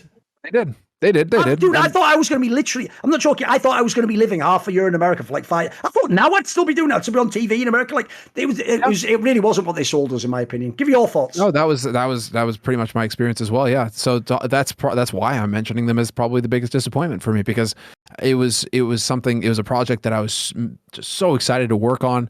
Everybody there was great. It was like the sum of the peak. Today was awesome, yeah. It's the peak. It's what you really hope to be able to get onto a project of that caliber working with that quality team. You know, it was just like the dream, everything coming together. And then, yeah, it just folded so quickly. That was one of the other black pills, I guess, when you're just like, holy shit. Okay. So even when you have the means of like a Turner, it's still not going to be enough to be able to make it work for CSGO in that sense. Like, it's so brutal that somehow we keep having these esports organizations that keep being able to find infinite amounts of money from fools. They keep finding fools every week to be able to fleece and take their money. But you know, you get a real player in who actually tracks numbers and who actually looks for a business case and all that, and they barely last a year. They're like, fuck this noise. What are you people on about? We're out a year and a half and that's it. We're done. But yeah, you're right. It was really unfortunate because that opened the door. I mean, from a casting tactical point of view, in terms of position, you know from day one that ESL, they're like the cockroaches of the scene, in the sense that they could survive a nuclear blast and ESL are still going to be here. They can lose money hand over fist for years and years and years, and they still find a way to survive. Fortunate choice of words there, by the way. Sorry? You said the fortunate choice of words. You said they could survive a nuclear blast. Yeah. But that's the thing, man. Like, I just meant because obviously I know what you mean. I know what you mean, given the current geopolitical situation. But like, that's the unfortunate thing with ESL. Well, the unfortunate thing with that is that we gave up our position in ESL, where we could have continued to pair up and grow there, to take the risk with E-League, and it was a risk. We just thought that it was going to be like a really sick risk, or like it was going to be really sick, and it was worth the risk. And then it turns out, obviously, we got duped. And that opened the door for Sato and Henry to come in, and then Sato and Henry got more market share in the commentary scene, and then things developed from there. So we wound up, because the whole point of that situation was that we were going to have 3 leagues to be working with, and so there would be room for all the commentators. Because at the time you had Face It, so it was DDK and Bardolph doing their thing. Anders and I had ESL, but then we went to E-League. That opened the door for Sato and Henry, and then everybody would have their league. And then obviously that's not how it played out. So yeah, that was a big disappointment. E-League, man, that was a kick in the dick. And then that's followed up by Flashpoint, to be fair. That was going to be my pick. Yeah, for obvious reasons. Because I think about that, there's another false spill of goods that I was sold.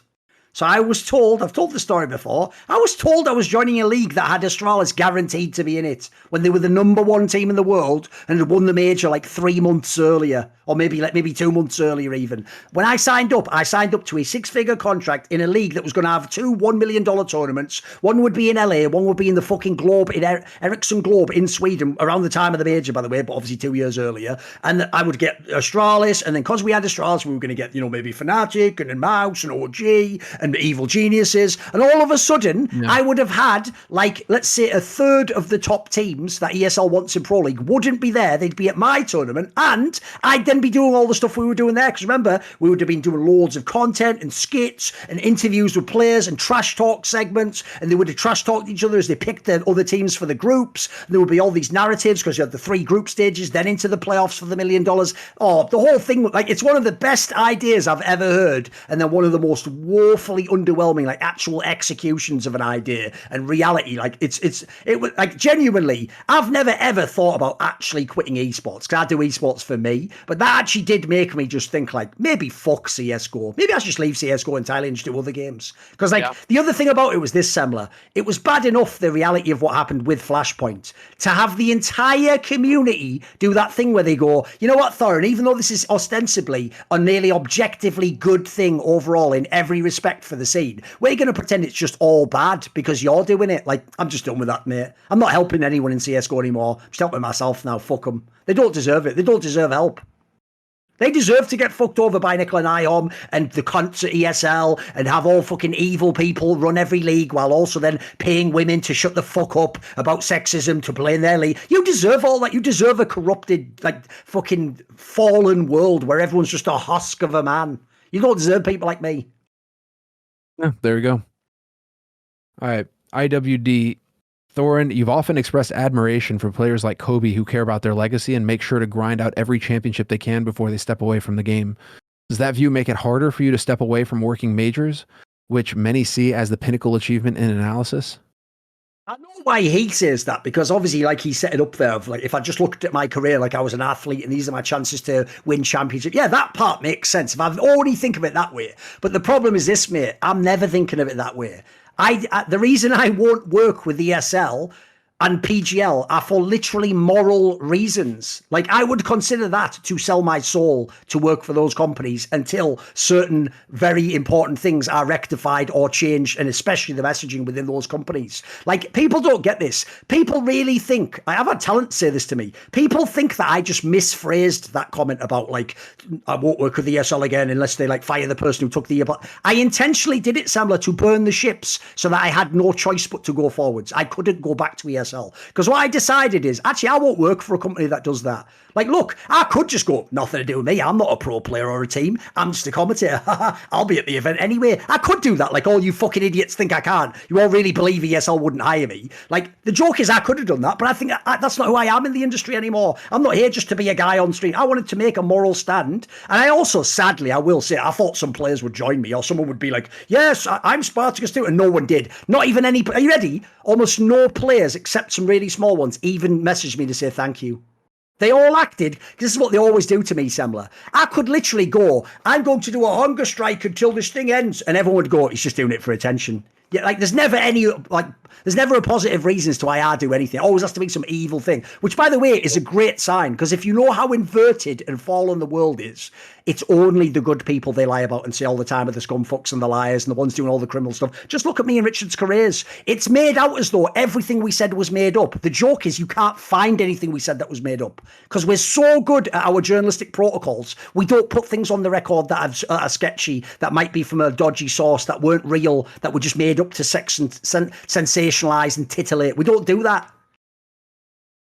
So basically, the general answer is, unfortunately, I won't miss that, because there's a bigger thing at play here than just working at some CSGO events. And also, I agree. Like, look, here's the thing that will be sad if you love my analysis. I would never have lost my appetite ever for it. As in, if CSGO was still a big game in 2030, I would be at the majors and I would do the work as an analyst. I would love it. I've never ever been the guy who was in the green room like, I'm bored of these games. Oh, they're not in the final, are they? Oh, this is boring. I'm always the guy who's loving it. I love CSGO. But the problem is this, guys, I don't give a flying fuck about working for some of the scumfucks you have to in this industry. I definitely don't want to compromise who I am as a person. So if you can only do it now, if you take, like, fucking sketchy fucking medical operations on that you don't even need, you just get told you have to have them. If you can only do it if you're fine with the company being sold to the most evil people in the world, if you're only fine with the company just fucking over all the small people to help out the big guys so they don't join a rival league, then yeah, that's the price you pay to work those events. So to me, I won't sit there like with FOMO going, oh, I wish I was at the major. I'll just think, oh, it's ESL. I don't want to be at an ESL event. I've done enough majors.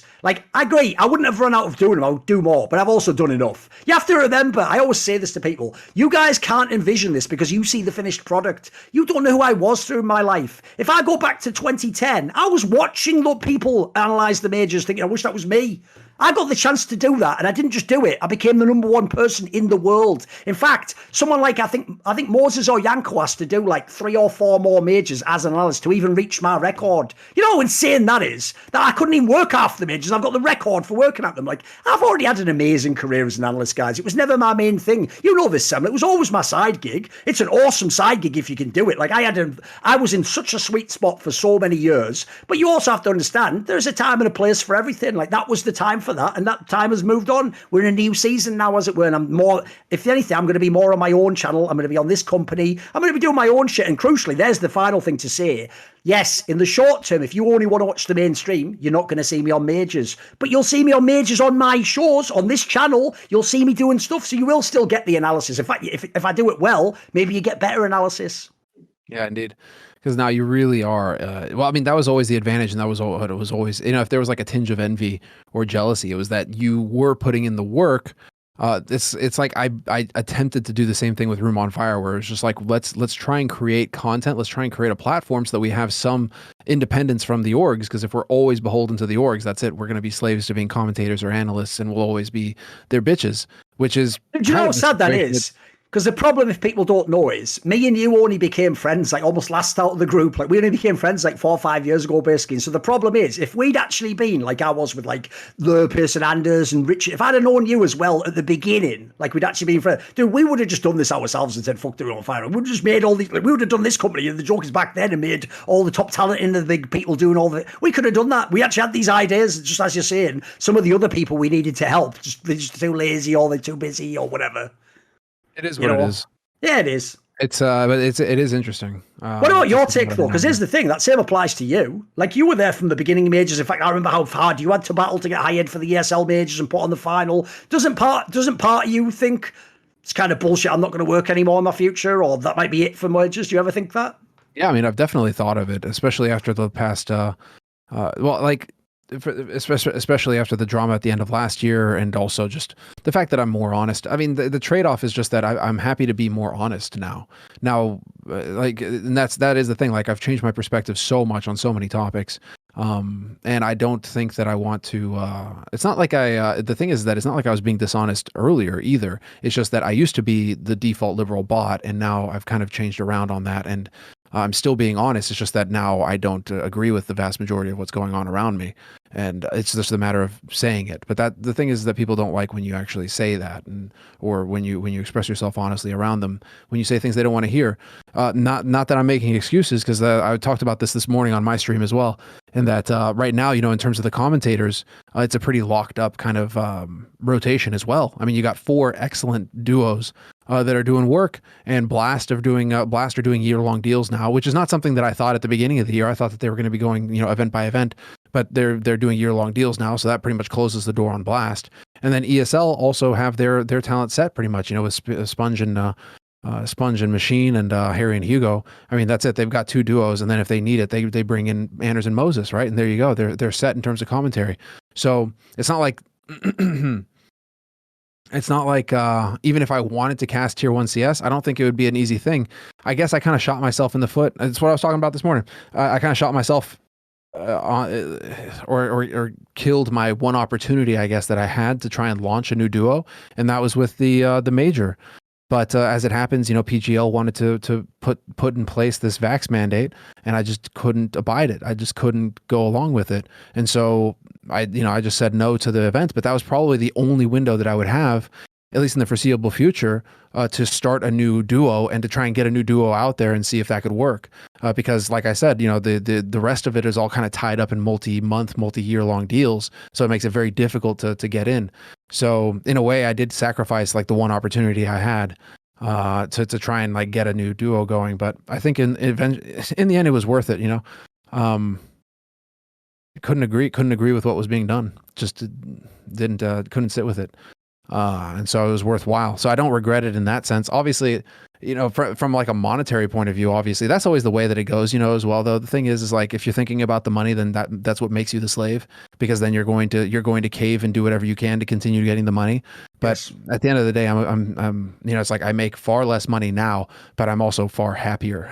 so it's like a weird mix in that sense, right? Yeah. Because it would have involved too much compromise to keep making the money.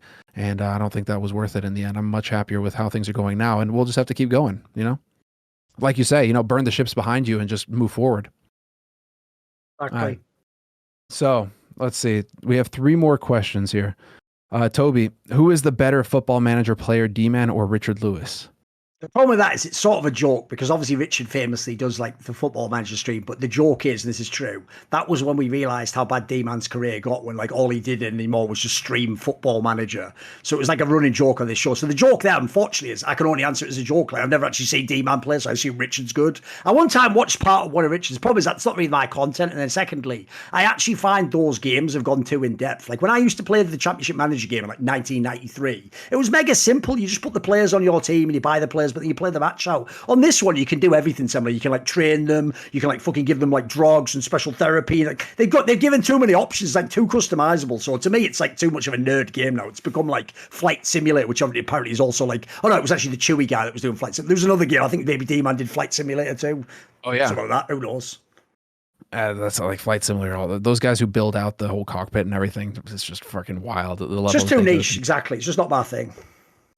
Okay. So, Oskvi, what are the biggest differences between CS 1.6 and CS 1.3? Okay. This is a you question, because I'm not.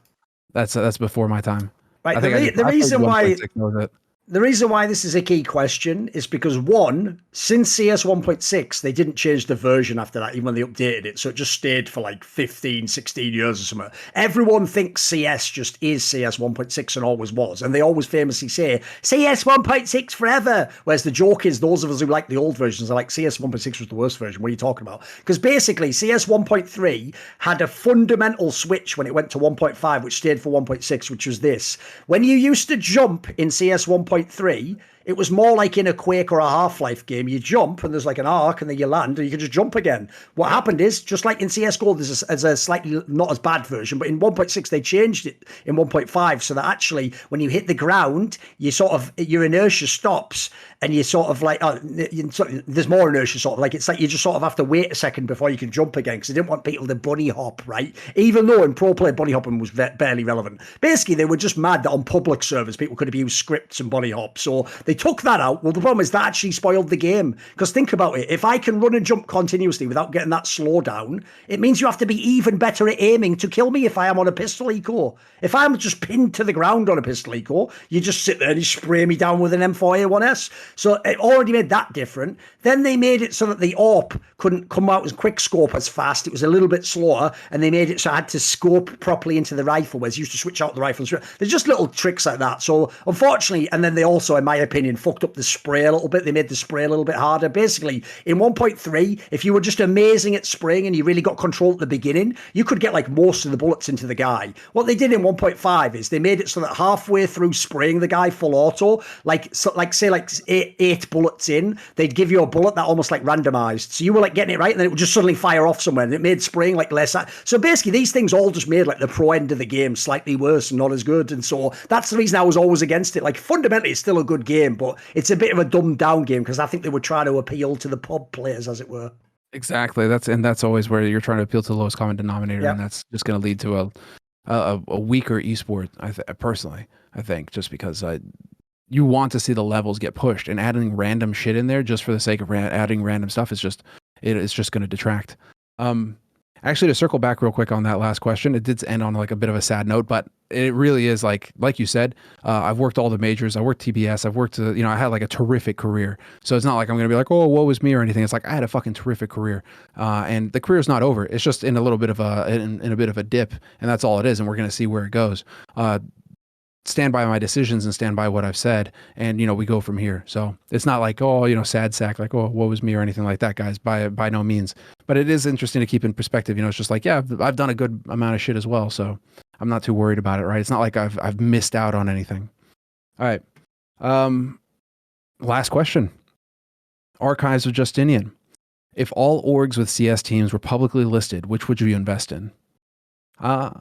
Pretty straightforward, actually. I think I would just go with one of the guys, like the org that is publicly listed. I'd go with ENCE, just because I think that they're making terrific decisions with a small budget. So if you could actually, put some investment into them and let them have a little bit more leeway, a little bit more of a budget perhaps to make some bigger moves, I feel like they would just continue along the same track record of coming up with the goods. So yeah, I would go with ENCE 100%. The only problem with that is they are not publicly listed because they're not even a team, as far as I know, that's done much VC. So the issue is, I don't think they would be the ENCE that you want today if they decided to go public. They'd have probably taken the VC as well. So they'd be a different team then. But I get what you mean. If we just did it today and it was like that. The problem is, because as I alluded to in the Astralis one, it's not really about the CSGO team. It's about the org and the business, basically. I would just pick the ones that look like really good businesses, like Cloud9 and G2 are the obvious ones. I think those ones seem like a slam dunk. Team Liquid, maybe. Like, these are the ones that to me just seem like they'll be around another 10 years. They might be, if it becomes like an NFL scenario, they'll rise with the tides. Like, these are the teams that will be dominating esports for decades to come, I think. Yeah, that's a fair point to make. It's like, I know what you mean in terms of like if they would change if they got VC, but I feel like if you were to keep the management based off of the decisions that they've made so far, guys like Natu and all that, the decisions that they made this far to build the org, I feel like ENCE could potentially continue in the same line if you kept the same kind of management, then because they would know how to scale it, right? I guess I just get behind them because guys like them, like BME, Black Molly Entertainment, guys who haven't taken the VC, who are actually just building orgs, building it year on year through profit, right? And actually reinvesting into the company with whatever they make, like that sort of thing. I got a lot of respect for in this space where it's so easy to find the VC money and to just rob people essentially. So yeah, I would be big supporter of ENCE going into that sort of environment because it'd be really fun to watch. All right, dude. I think that's it for the questions. So again, guys, if you've made it this far, just a reminder, big thanks, obviously, if you made it this far. Really happy with your support. If you're watching on YouTube, be sure to leave us a like and a subscribe and a comment. And if you're watching on iTunes or on Spotify, be sure to subscribe there and leave us a review or a comment. That really helps a lot in terms of promotion, in terms of getting reach out there, in terms of getting more people aware of the podcast. So big appreciation, guys, to everybody who supports the podcast, tunes in every week. It's awesome. And thanks again, Thorn, for another show, my dude. Good times. We'll be back next week to discuss the RMR, the final RMR qualifier, and the Blast groups are going to play out as well for the fall groups. So we'll get to see the results there as well. So we'll be discussing that and whatever whatever other stuff. If we can stir up some more drama, we'll see. But thanks everybody for tuning in, and we'll see you next week. Chris is not still into the picture. Oh, I'm still very much in the round. Oh, Chris, he's found 3. It's down to a 2-on-2. Chris, can he close this with an ace? Oh my God! He gives him a chance at least, and this CZ kill could be everything. Finally, Zeus, he does something! Looking for a second, he connects it. Oh, and he gets a third as well. Surely he's not going to pull this off. Oh, Caldera, the man, the myth, the beast. Nairo, no help really, but he's still hitting shots. He's already got 3.